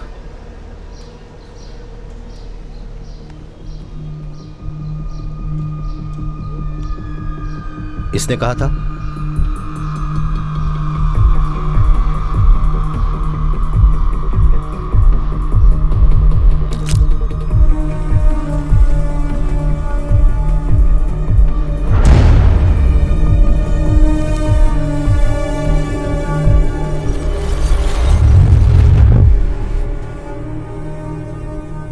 मैथ्यू सर ने जिस एक्सीडेंट में अपनी फैमिली को खो दिया, मैं उससे जुड़े रिकॉर्ड्स चेक कर रही थी। जिस ट्रक ने टक्कर मारी थी, उसका ड्राइवर भी वहाँ मारा गया था ना? जी हाँ मैडम। मैंने उस ड्राइवर की पोस्टमार्टम रिपोर्ट चेक की। उसके सिर के पीछे किसी भारी चीज से चोट लगी थी। रिपोर्ट के मुताबिक वही उसके मौत का कारण थी। पर यह चोट उसके सिर में लगी कैसे? किसी बहुत ही भारी मेटल ऑब्जेक्ट के लगने से यह घाव हुआ था। फॉरेंसिक चीफ गीता मैडम ने बताया। जरूर उसका सिर किसी चीज से टकरा गया होगा और वो आगे के गिलास से टक्कर खाकर बाहर गिर गया। एक्सीडेंट के बाद लगभग 40 मिनट तक सर की वाइफ और उनकी बेटी सड़क पर पड़े रहे, अनअटेंडेड। अगर वो उन सबको निशाना बना रहे हैं जो कानून से बच निकलते हैं, फिर और भी तो लोग हैं। उसने सिर्फ इन लोगों को ही क्यों चुना? डॉक्टर थारकन, विनोद, मोहन नायर और वो 3 लोग जिनका हाल में कत्ल हुआ, सिर्फ इन्हें मारने की क्या वजह हो सकती है? एक वजह तो है सर, जो हर चीज से जुड़ी हुई है। मेरे हिसाब से इन दोनों हादसों का कारण एक ही है, वो है थाराकंस मेडिसिटी। मुझे इस हॉस्पिटल के पूरे डेटाबेस की सारी जानकारी चाहिए। डेटाबेस से मेरा मतलब यहां पढ़ने वाले स्टूडेंट्स हैं। Okay sir. Okay, thank you.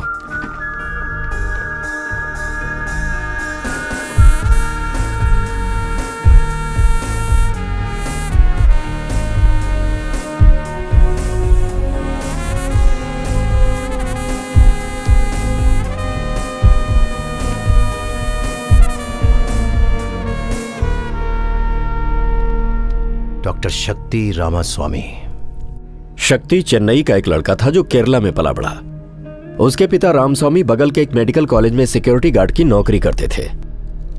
Medical entrance exam की रैंक लिस्ट में शक्ति का भी नाम आया था, लेकिन कॉलेज की फाइनल लिस्ट से उसका नाम हटा दिया गया और वो सीट एक मैनेजमेंट के स्टूडेंट को दे दी गई। दिखाता हूं सर। तुम्हें किसने आने दिया? अब चलिए बाबा सर, अब चलिए सर, देख लीजिए। हजारों कोशिशों के बाद जब उसे लगा कि उसे इंसाफ नहीं मिलेगा, तो शक्ति के पिता रामस्वामी ने एक बहुत बड़ा कदम उठा लिया।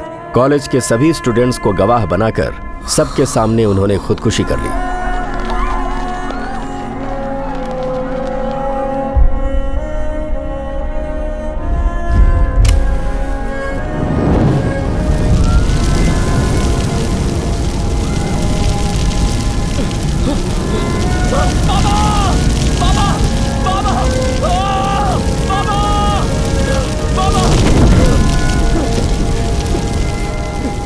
शक्ति ने अपनी आंखों के सामने अपने पिता को आत्महत्या करते देखा और अपना मानसिक संतुलन खो बैठा। शक्ति को आपको तो शायद याद ही होगा कि कुछ साल पहले केरला में स्टूडेंट्स की एक बहुत बड़ी स्ट्राइक हुई थी और आखिरकार सरकार को खुद इस मामले को सुलझाना पड़ा था। शक्ति को आखिरकार कॉलेज में एडमिशन मिल ही गया। वो कॉलेज में किसी से भी बात नहीं करता था। उसके अंदर का गुस्सा दिन ब दिन बढ़ता ही जा रहा था और वो उसके मैगजीन्स के लिखे गए आर्टिकल्स में भी नजर आता था। शक्ति बाकी सबसे एकदम अलग था सर। उसे कभी भी अचानक गुस्सा आ जाता था।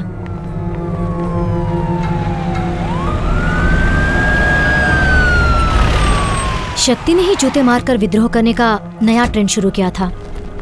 पहली बार उसने ऐसा तब किया था जब हमारे कॉलेज में एजुकेशन मिनिस्टर आए थे।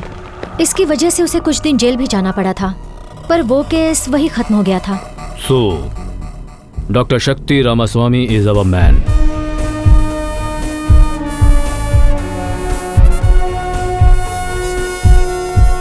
इस तहकीकात में आम तरीकों का इस्तेमाल करना बिल्कुल बेकार है सर, क्योंकि यहां होने वाले जितने भी खून हैं, इससे पहले ऐसे कभी भी नहीं हुए।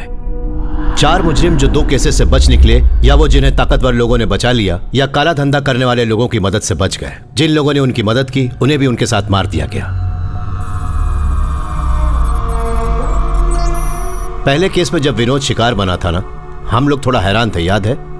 कत्ल की वजह हमें तब मिली जब दूसरी घटना फार्म हाउस में घटी। वो दोनों जिनका बाद में खून हुआ, वो रेप के दोषी थे, पर विनोद की मदद से वो दोनों लोग छूटने में कामयाब हो गए। और दूसरी घटना में भी बिल्कुल ऐसा ही हुआ। इसमें भी there is an odd man out. मशहूर बिल्डर कुमार, उसका कत्ल इस बात की ओर इशारा करता है कि जल्द ही एक और खून होने वाला है। मैंने शक्ति के फेसबुक पोस्ट्स और ब्लॉग्स वगैरह चेक किए। एक महान आदमी जो करप्शन और अन्याय को रोकने की कोशिश कर रहा है, एक अकेला बागी, वो इस तरह के विषयों पर लिखता है। तो तुम्हें लगता है जिस हॉस्पिटल में वो काम किया करता था, 2 गुना जिनका वो साक्षी है, 2 केस जिनमें इंसाफ नहीं मिला, इस वजह से वो खून खराबे पर उतर आया? आप जैसा सोच रहे हैं वैसा बिल्कुल भी नहीं है। डॉक्टर शक्ति मजबूर होकर अचानक किसी का भी खून नहीं करेगा। ये कई सालों की प्लानिंग थी। मेरा मतलब है कि उसके दिमाग में बहुत समय से ये खिचड़ी पक रही थी। ऐसा बोल सकते हैं कि उसकी जानकारी के बिना उसके अंदर कहीं ना कहीं एक बहुत खतरनाक हिंसात्मक जानवर पनप रहा था। यस, जैसा कि आपने बिल्कुल सही अनुमान लगाया। जो भी घटनाएं उसके हॉस्पिटल में काम करने के दौरान घटी, मेडिकल माफिया को लोगों की जान के साथ खिलवाड़ करते हुए उसने देखा। एक क्रूर अपराध जिसे अनदेखा कर दिया गया, 8 बच्चे जिन्होंने मेडिकल माफिया की वजह से अपनी जानें गंवा दी, उनके माता पिता का दर्द और उनका नाकामयाब विद्रोह, इन सब घटनाओं ने शक्तिवेल के अंदर के उस जानवर को बाहर निकाल दिया, ऐसा मुझे लगता है।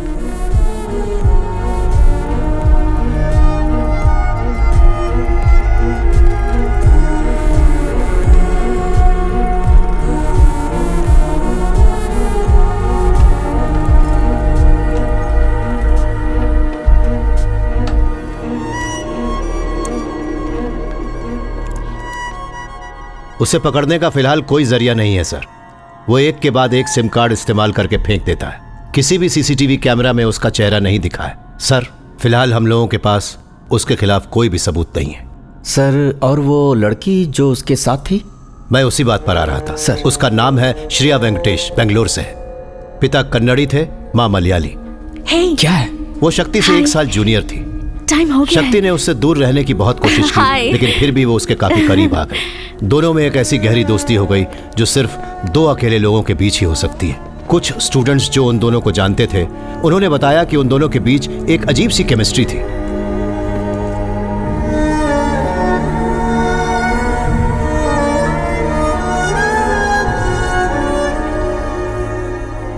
एक इंसान जो कानून के हाथों से बच निकले हुए मुजरिमों को बेरहमी से सजा देता है, एक पागल किस्म का आदमी जो कानून अपने हाथों में लेता है। आप समझ सकते हैं उसकी दिमागी हालत बहुत ही खतरनाक है।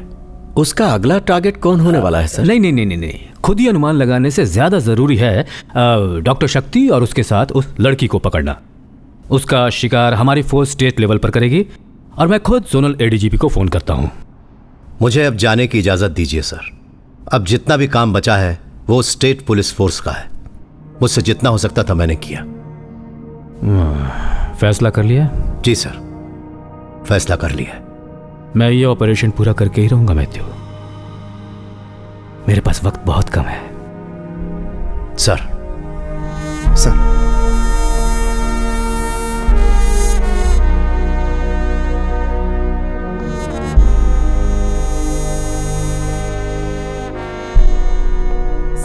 Sir 1 minute sir. आपके जाने से पहले कुछ बताना चाहती हूँ। यस सर, आपकी फैमिली का जो एक्सीडेंट हुआ था वो कोई एक्सीडेंट नहीं, एक साजिश थी। मुझे आपको कुछ दिखाना है सर।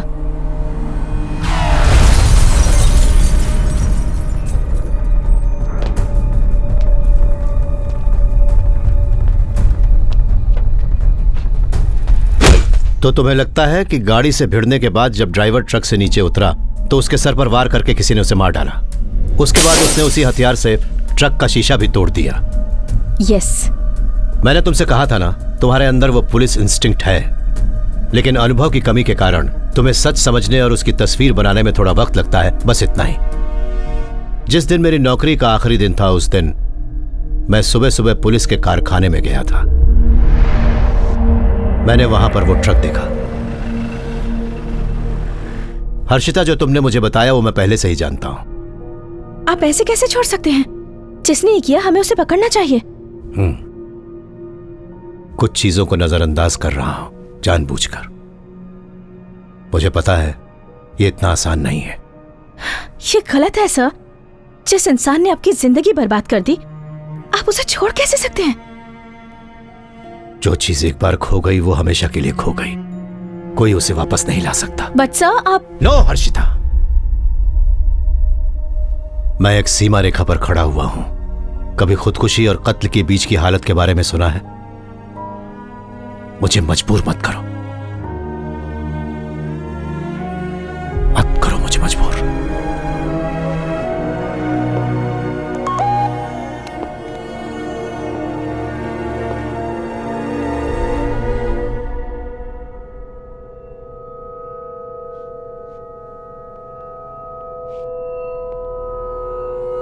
Hi, Shreya here.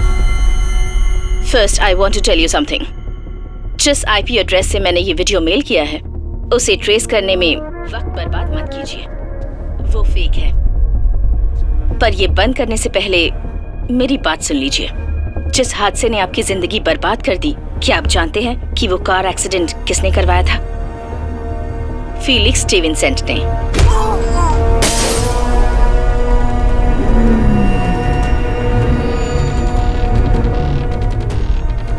कल वो केरला आने वाला है। मैं आपको उसकी लोकेशन भेज रही हूँ। उससे बदला लेने का ये अच्छा मौका है। आप चाहें तो इसका फायदा उठा सकते हैं। उसके जैसे मुजरिमों को सजा मिलनी ही चाहिए। हमारी इच्छा है कि ये न्याय आपके हाथों हो, क्योंकि बदले में जो सुख है वो और किसी में नहीं। बाय। सर, ये जरूर एक जाल है, सावधान रहिए। सर, मुझे लगता है हमें ये चांस लेना चाहिए। मुझे यकीन है हमें कुछ ना कुछ जरूर मिलेगा सर। और वैसे अगर हम जा रहे हैं तो हमें पूरी फोर्स को खबर देनी होगी, एक फुल फ्लेजेड ऑपरेशन की तरह। कुछ समस्या से हम कितना भी भाग ले, वो हमारा पीछा नहीं छोड़ती। इसके वीडियो के बारे में हम तीनों के अलावा किसी और को पता ना चले। फिलिक्स के नेटवर्क के बारे में अच्छे से जानते हो ना इकबाल? Yes sir. इस काम को अंजाम हम दोनों देंगे, तुम साथ नहीं चलोगी। बच्चा,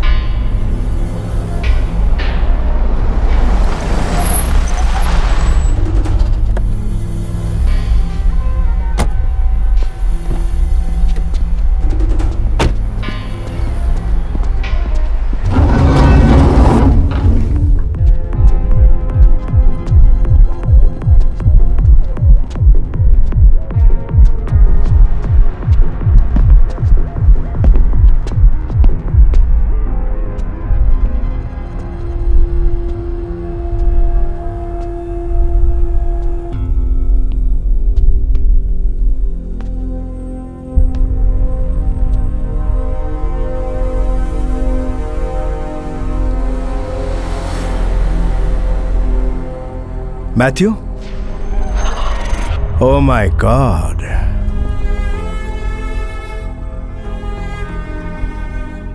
मैथ्यू, यू आर इम्पॉसिबल। मुझे लगा मैंने तुम्हारी कहानी खत्म कर दी, लेकिन जरा देखो तो, तुम फिर आ गए। पर आए हो किस मकसद से? बदला लेने। पर अब तो तुम पुलिस वाले हो भी नहीं। बेवकूफ, अभी भी मैं पुलिस वाला हूं।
अरे सर, आपको देख के मेरा दिल पिघल जाता है।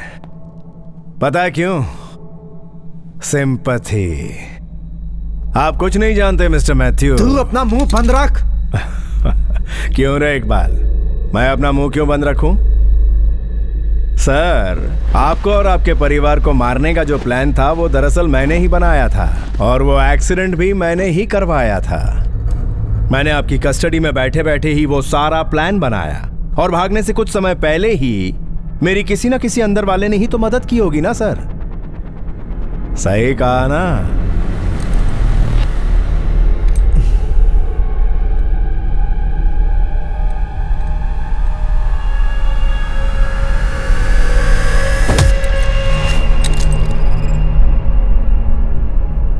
इकबाल? जी हाँ सर, मैंने ही इसकी मदद की थी। आपको तो पता ही है, मेरी बेटी की सबसे बड़ी इच्छा मेडिकल कॉलेज में एडमिशन लेना था। जिंदगी में कभी मैंने 1 रुपया तक रिश्वत नहीं ली सर, तो इतने बड़े कॉलेज में डोनेशन कहाँ से दे पाता। जब मैंने अपनी बेटी के बारे में सोचा तो मैं अपने आदर्श भूल गया सर। बेटी के भविष्य के लिए मैंने इसके साथ हाथ मिला लिया।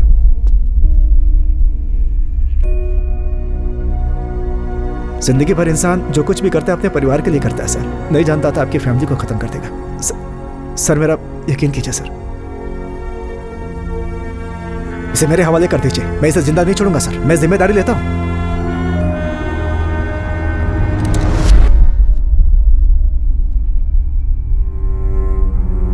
और मैं अच्छे से जानता हूं डॉक्टर शक्ति यही चाहता है, इस आदमी को मैं अपने हाथों से खत्म कर दूं। उसने इसे हमारे सामने लाकर इसीलिए तो खड़ा किया है ताकि मेरे जरिए वो इसको मार सके। डॉक्टर शक्ति की जीत से मुझे कोई परेशानी नहीं है, पर उसे जिताकर अपने सिद्धांत नहीं तोड़ सकता। श्रीनी, मुझे तुम्हें कुछ बताना है।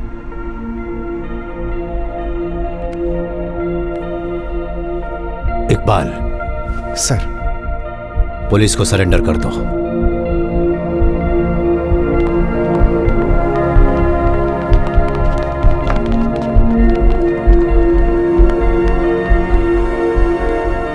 सर, आपने बिल्कुल सही फैसला लिया है, पर आपने ऐसा क्यों किया सर? मैं आपकी जगह होता तो मार डालता, इन दोनों को ही मार डालता सर। बदला लेना एक बीमारी है श्रीनी, जो हमारे अंदर के इंसान को खत्म कर देती है।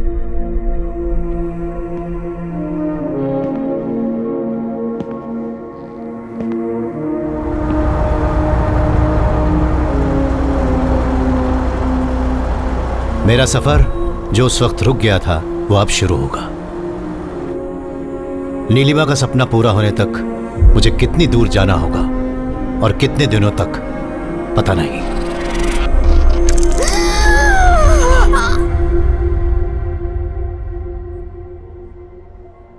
मैं तुम्हारे और नीलिमा के रिश्ते की गहराई को समझ सकता हूं। So I feel really sorry. Neelima की हालत बिगड़ती ही जा रही है। वाइटल ऑर्गन्स में इन्फेक्शन फैल चुका है। जब भी वो होश में आती है उसका दर्द और भी ज्यादा हो जाता है। इस समय वो बहुत ही कष्ट में है। मुझे ऐसा कहना नहीं चाहिए मैथ्यू, पर तुम ऊपर वाले से प्रार्थना करो कि वो इसे इस दर्द से मुक्त कर दे।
बहुत खूब।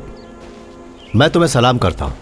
तुमने अकेले ही ये जगह ढूंढी और इसे रजिस्टर भी करवा लिया और इसकी खूबसूरती दिखाने मुझे यहाँ ले आई। तुम वाकई कमाल हो नीलिमा। तो इस बात का एहसास तुम्हें अब हो रहा है। देखो, मेरी सारी सेविंग्स खत्म हो चुकी हैं। अब से तुम्हें मेरा साथ देना होगा। हम अपनी फैमिली प्रॉपर्टी बेच देंगे, फिक्र मत करो। मुझे सच बताओ, इस स्कूल से तुम्हें कोई तकलीफ तो नहीं हो रही ना? क्यों? गरीबों की मदद करना पुण्य का काम है। और अब जब मालू का कैरियर सेट हो चुका है तो जमीन जायदाद का क्या करेंगे?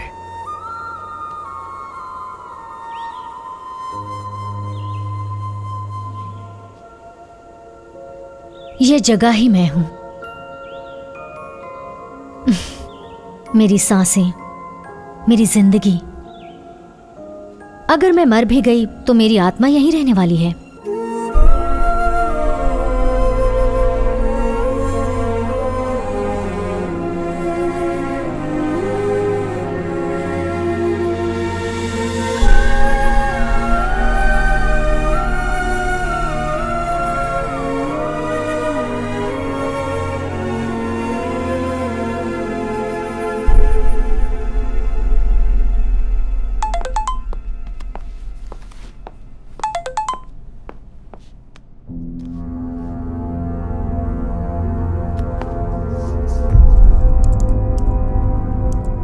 ये मैंने थारकन्स मेडिसिटी की कार पार्किंग की सीसीटीवी फुटेज में देखा। हमारे डीजी की प्राइवेट कार 12 जुलाई को वहां पर आई थी। वो वहां खालिद मुस्तफ़ा नाम के आदमी से मिलने गए थे। वो एक सोशल एक्टिविस्ट था जो कुमार के एक बड़े मॉल प्रोजेक्ट के खिलाफ कोर्ट से स्टे ऑर्डर ले आया था। 12 जुलाई को कुमार के साथ डीजी भी उसके कमरे में गए थे। इसका चीफ ऑफिसर हूँ, मतलब डीजीपी। पहचाना मुझे? मैं यहाँ आपसे एक बहुत ही जरूरी बात करने आया हूँ मिस्टर खालिद। ये जो कुमार है ना, मेरे दिल के बहुत करीब है। ये जो शॉपिंग मॉल बनाने वाला है, आप उसके खिलाफ स्टे ऑर्डर लेकर आए, उसे वापस ले लीजिए आप। डीजी और कुमार के बीच की एक गहरी दोस्ती मुझे कुछ अजीब लगी। नहीं, मैं नहीं लूंगा सर। तुम मना नहीं कर सकते, वापस लो। 2 दिन के बाद कुमार खुद कुछ कागजात लेकर आएगा, उन सभी पर साइन कर देना। ये इलाज तुम्हारी उम्र बढ़ाने के लिए हो रहा है ना, कहीं अचानक घट ना जाए। चलो कुमार। चलो। डीजी और कुमार की धमकी वाली बात खालिद ने डॉक्टर शक्ति को जरूर बताई होगी, क्योंकि वो उसके बहुत करीब था। किसी डरने वाला नहीं हूँ। अगर मुझे कुछ हो गया डॉक्टर तो समझ जाना, इसके पीछे उन दोनों का हाथ है, वो कुमार और डीजीपी। अब ऐसा कुछ भी नहीं होगा।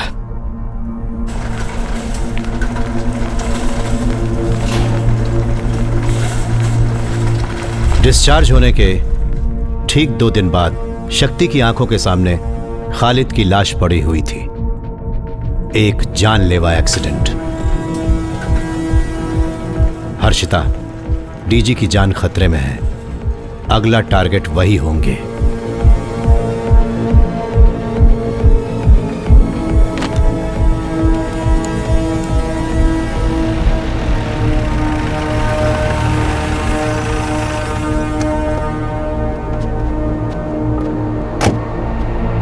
Srini. Sir. When did it happen?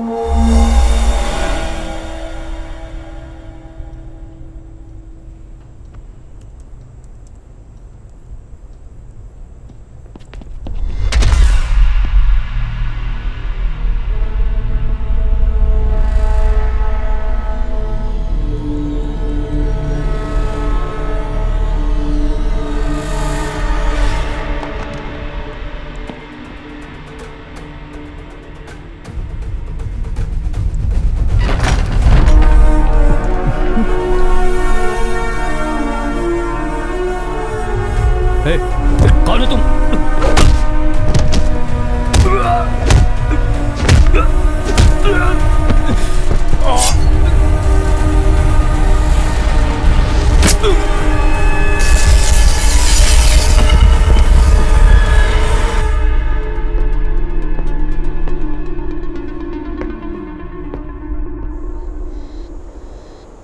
वो सिर्फ आपके साथ नेगोशिएट करेंगे सर, आपको अकेले जाना होगा।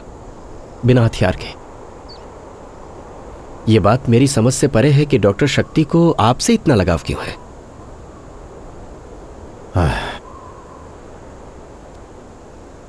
हर बात के पीछे एक वजह होती है श्रीनी। बिना वजह के कुछ भी नहीं होता इस दुनिया में।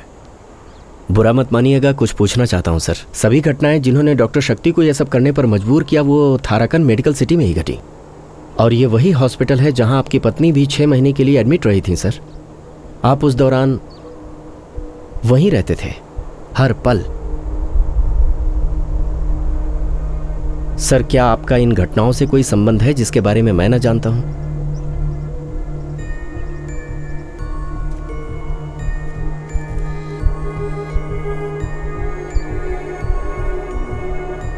Nothing is white, nothing is black. Everything is grey.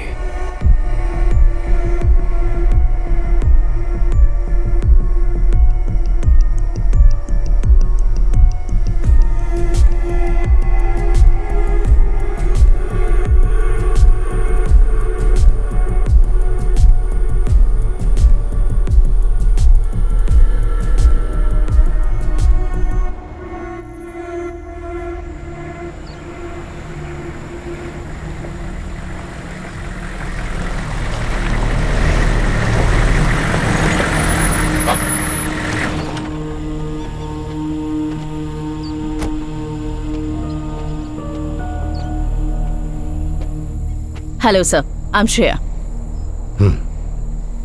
Sir, आपको डॉक्टर शक्ति से मिलने से पहले एक शर्त माननी होगी। आपको बेहोश किया जाएगा। आप 1 घंटे के लिए नींद में होंगे। अगर आपको ये शर्त मंजूर है तो आप चल सकते हैं, नहीं तो मैं वापस जा रही हूं और आप डीजीपी को भूल जाइए। ओके,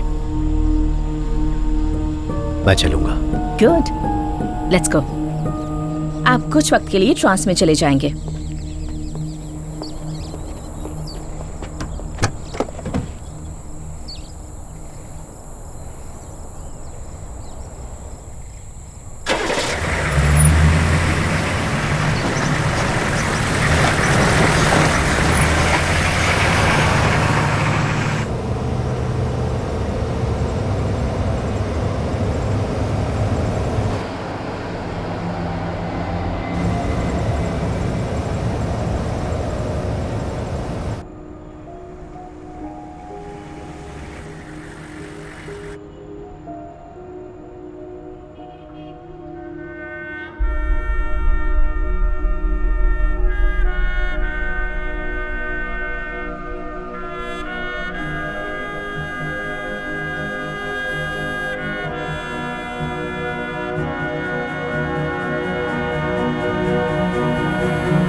हेलो सर, तो हम फिर से मिल रहे हैं।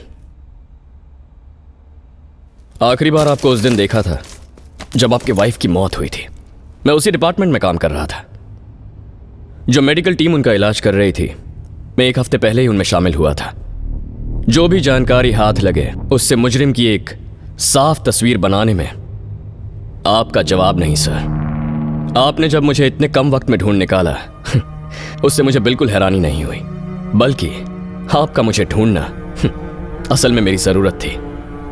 सी, I have done my homework. सिर्फ मेरे लिए ही नहीं, बल्कि आज तक तुमने जितने भी विक्टिम्स का खून किया है सभी के लिए अच्छे से होमवर्क किया था डॉक्टर। विक्टिम्स मतलब पीड़ित?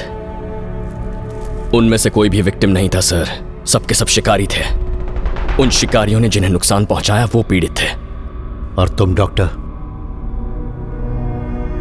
पीड़ित हो या शिकारी?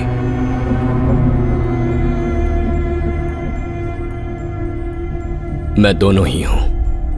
हम सभी में दोनों बसे होते हैं, एक ही पल में पीड़ित, दूसरे में शिकारी। मैं एक बार डीजी को देखना चाहता हूं। घबराइए मत, वो सुरक्षित है, पर ज्यादा देर नहीं रहेंगे। आप पूरी पुलिस फोर्स में सबसे सही इंसान थे नौकरी छोड़ने तक। एक तरह से आप कानून का प्रतीक हैं। तो आज आपको साक्षी मानकर मैं उस स्टेट पुलिस चीफ को सजा दूंगा, उसने किए हुए घिनौने जुर्म के लिए। घूर क्यों रहे हैं सर? यह इंसाफ देने का मेरा तरीका है। सर, दुनिया में इंसान को सिर्फ एक चीज कंट्रोल कर सकती है, डर। वो डर जो हम सभी के अंदर होता है। बल्कि भगवान में विश्वास करना भी एक तरह का डर ही है ना। जो इंसान गुनाह करेगा उसे मुझसे डरना होगा, क्योंकि अब से डर का नया नाम है डॉक्टर शक्ति रामास्वामी।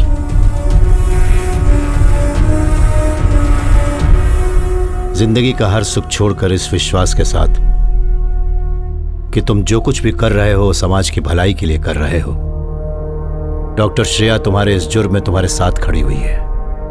वो तुम्हारे साथ प्यार की वजह से या इसी डर की वजह से?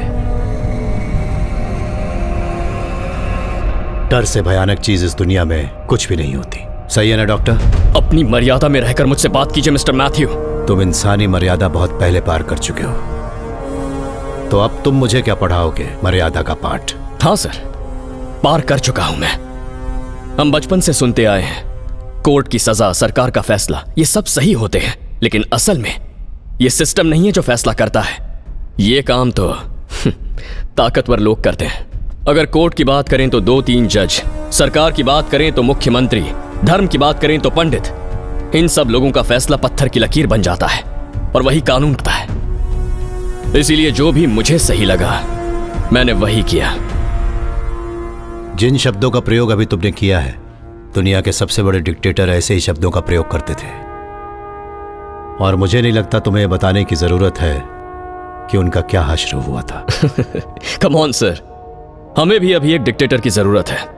हमारे देश को जरूरत है कोई मेरे जैसा। गलत लोगों की अंधभक्ति करने से ज्यादा बड़ी बेवकूफी दुनिया में और कुछ नहीं हो सकती। और इसे लगता है यह कानून से बड़ा है, और मुझे बहुत दुख से यह कहना होगा कि यह एक पागल है। मैं पागल हूं?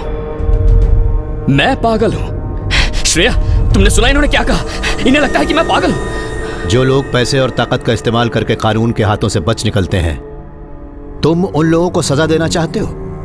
तो फिर तुमने उन 3 बेकसूर पुलिस वालों को क्यों मारा जो डीजी के सिक्योरिटी गार्ड थे? ओह हाँ, वो लोग, वो मैं रोक नहीं पाया। एक अच्छे काम के लिए एक छोटा सा बलिदान। और उन परिवारों का क्या जिन्हें तुमने अनाथ कर दिया? उन्हें न्याय कौन दिलाएगा? तुम्हारा न्याय सीमित है डॉक्टर, और ये लड़की भी तुम्हारे लिए उन्हीं जैसे लोगों की तरह होगी। एक और छोटा सा बलिदान। Mister Matthew, don't cross your limits. अपनी ये चालें मेरे साथ मत खेलिए। जिंदगी एक घिनौना मजाक है डॉक्टर, जीनी पड़ती है। You know that I know it. Yes, doctor, I know that you know it. मैं भी अब तक इसी दिन का इंतजार कर रहा था कि कब तुमसे मिलूंगा।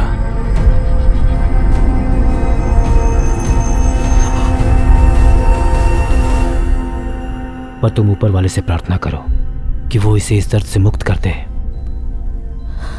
अब और नहीं, मुझसे ये दर्द सहन नहीं होता।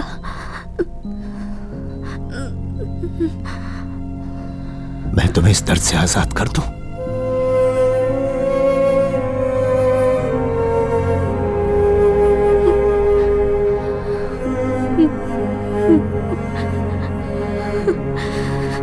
जिंदगी में मैंने कभी भी किसी से इतना प्यार नहीं किया।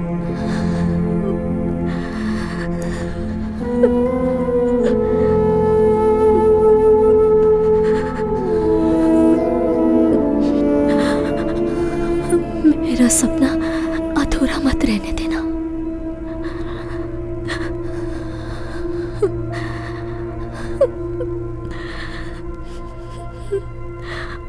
वादा करो कि वो स्कूल बनवाओगे।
तुम ऊपर वाले से प्रार्थना करो कि वो इसे इस दर्द से मुक्त कर दे।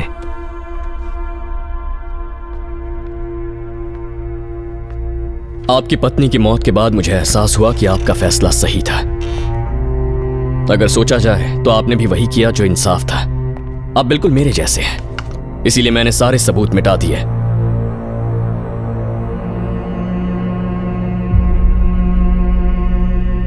यूथनेसिया, मर्सी किलिंग, दया के कारण हत्या, कानून के हिसाब से यह बिल्कुल गलत है, फिर भी आपने ऐसा किया। मैंने भी तो वही किया ना। वो मुजरिम जिन्हें हमारा कानून सजा ना दे पाया, वो दरिंदे जो मौत की सजा के लायक थे, मैंने उन्हें मारा। बल्कि आप ही की तरह मैंने भी कानून तोड़ा है। अब बताइए मुझे, हम में से विलन कौन है? आप हैं या फिर मैं? तुम गलत हो डॉक्टर। हम एक जैसे बिल्कुल नहीं।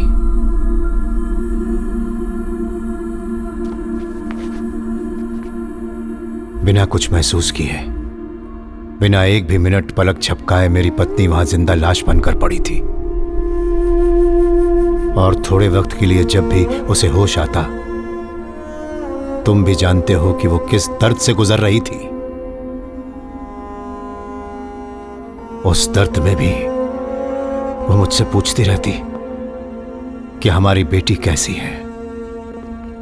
उसे मालूम था कि वो उसे फिर कभी नहीं देख पाएगी, फिर भी वो पूछती ही रहती। और जब मैंने पूछा कि क्या मैं तुम्हें इस दर्द से आजाद कर दूं, वो मेरी तरफ देखकर मुस्कुराने लगी। उसकी आंखें बंद हो रही थी, सांस भी नहीं चल रही थी। मैं वहां खड़ा देखता रहा और तब मुझे एहसास हुआ कि दरअसल प्यार की आखिरी मंजिल मौत होती है। I killed her out of love. You kill people out of hate. हम दोनों एक दूसरे से बिल्कुल अलग हैं डॉक्टर। बस बहुत हुआ मिस्टर मैथ्यू मंजूरन। मैं आपको यहां जिस लिए लेकर आया हूं वो होकर रहेगा। अब बैठ जाइए। श्रेया, नजर रखो।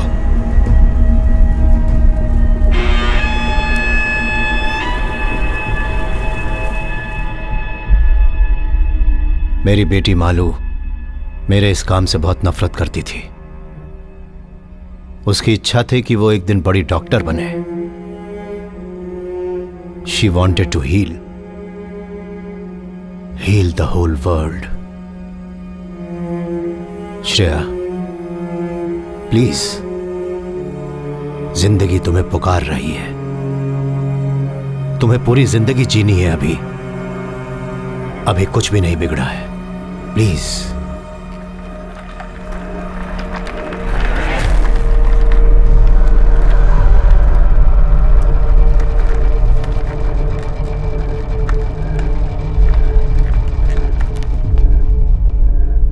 इस आदमी का काम था आम लोगों की जान की रक्षा करना, उनके अधिकारों की रक्षा करना, पर इसने ऐसा नहीं किया। एक बहुत ही नेक इंसान था जिसका नाम था खालिद मुस्तफा। इसने मारा उसे। नहीं मैथ्यू, नहीं। उसकी मौत एक राज बनकर रह गई। केस फाइल करने वाला भी कोई नहीं था। कम से कम तुम तो मेरा यकीन करो। जब मुझे लगा मेरा बड़ा नुकसान होने वाला है तो हॉस्पिटल जाकर मैंने खालिद को मार डालने की धमकी दी थी, लेकिन उसकी मौत से मेरा कोई लेना देना नहीं है। वो एक्सीडेंट असली था। मैं सच बोल रहा हूं। मेरा यकीन करो मैथ्यू, प्लीज। पर मुझे तुम पर यकीन नहीं। डॉक्टर, मुझे गुस्सा मत दिलाओ मिस्टर। प्लीज। मैंने कहा मुझे गुस्सा मत दिलाओ।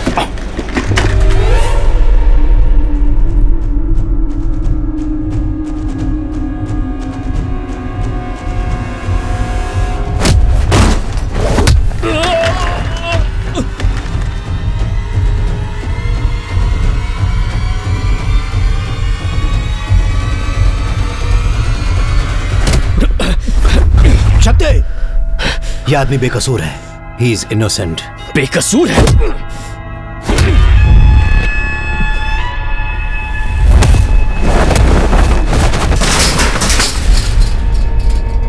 डॉक्टर, प्लीज मेरी बात सुनो।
तुम्हें लगता है कि तुम जीत गए? नहीं।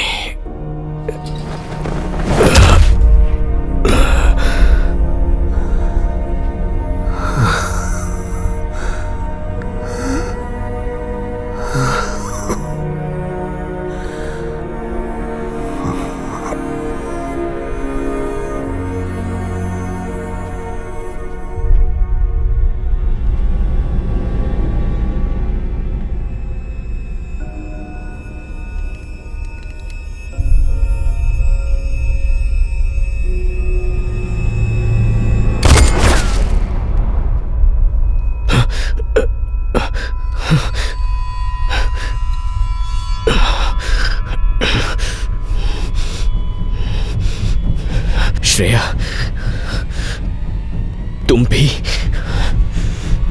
अब मैं तुम दोनों को नहीं छोड़ूंगा।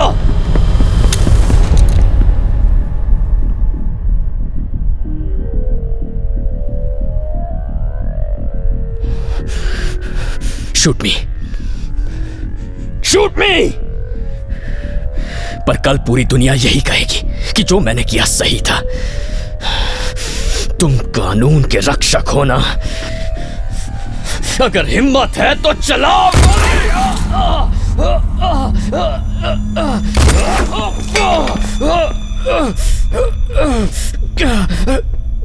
कैसे इंसान हैं आप sir?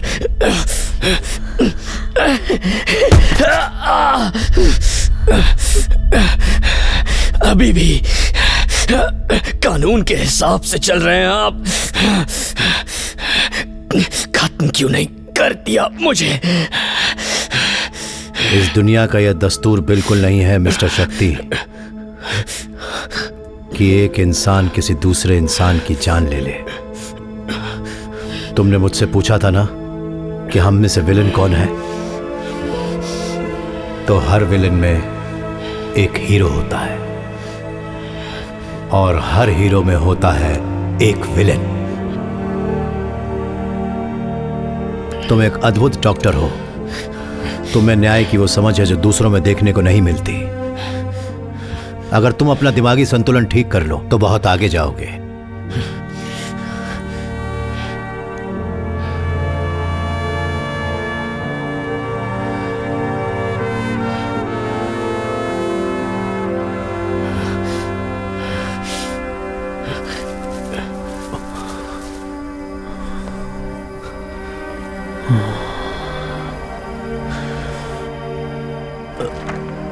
I am sorry Matthew, मेरी गलतियों के लिए माफ कर दो।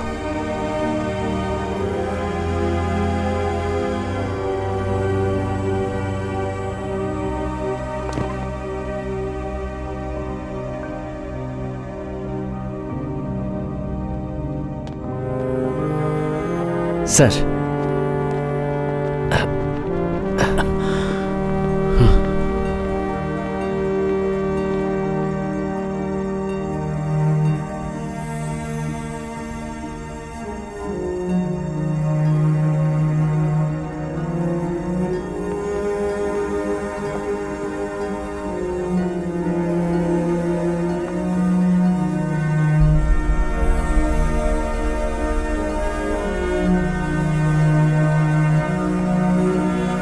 सर आप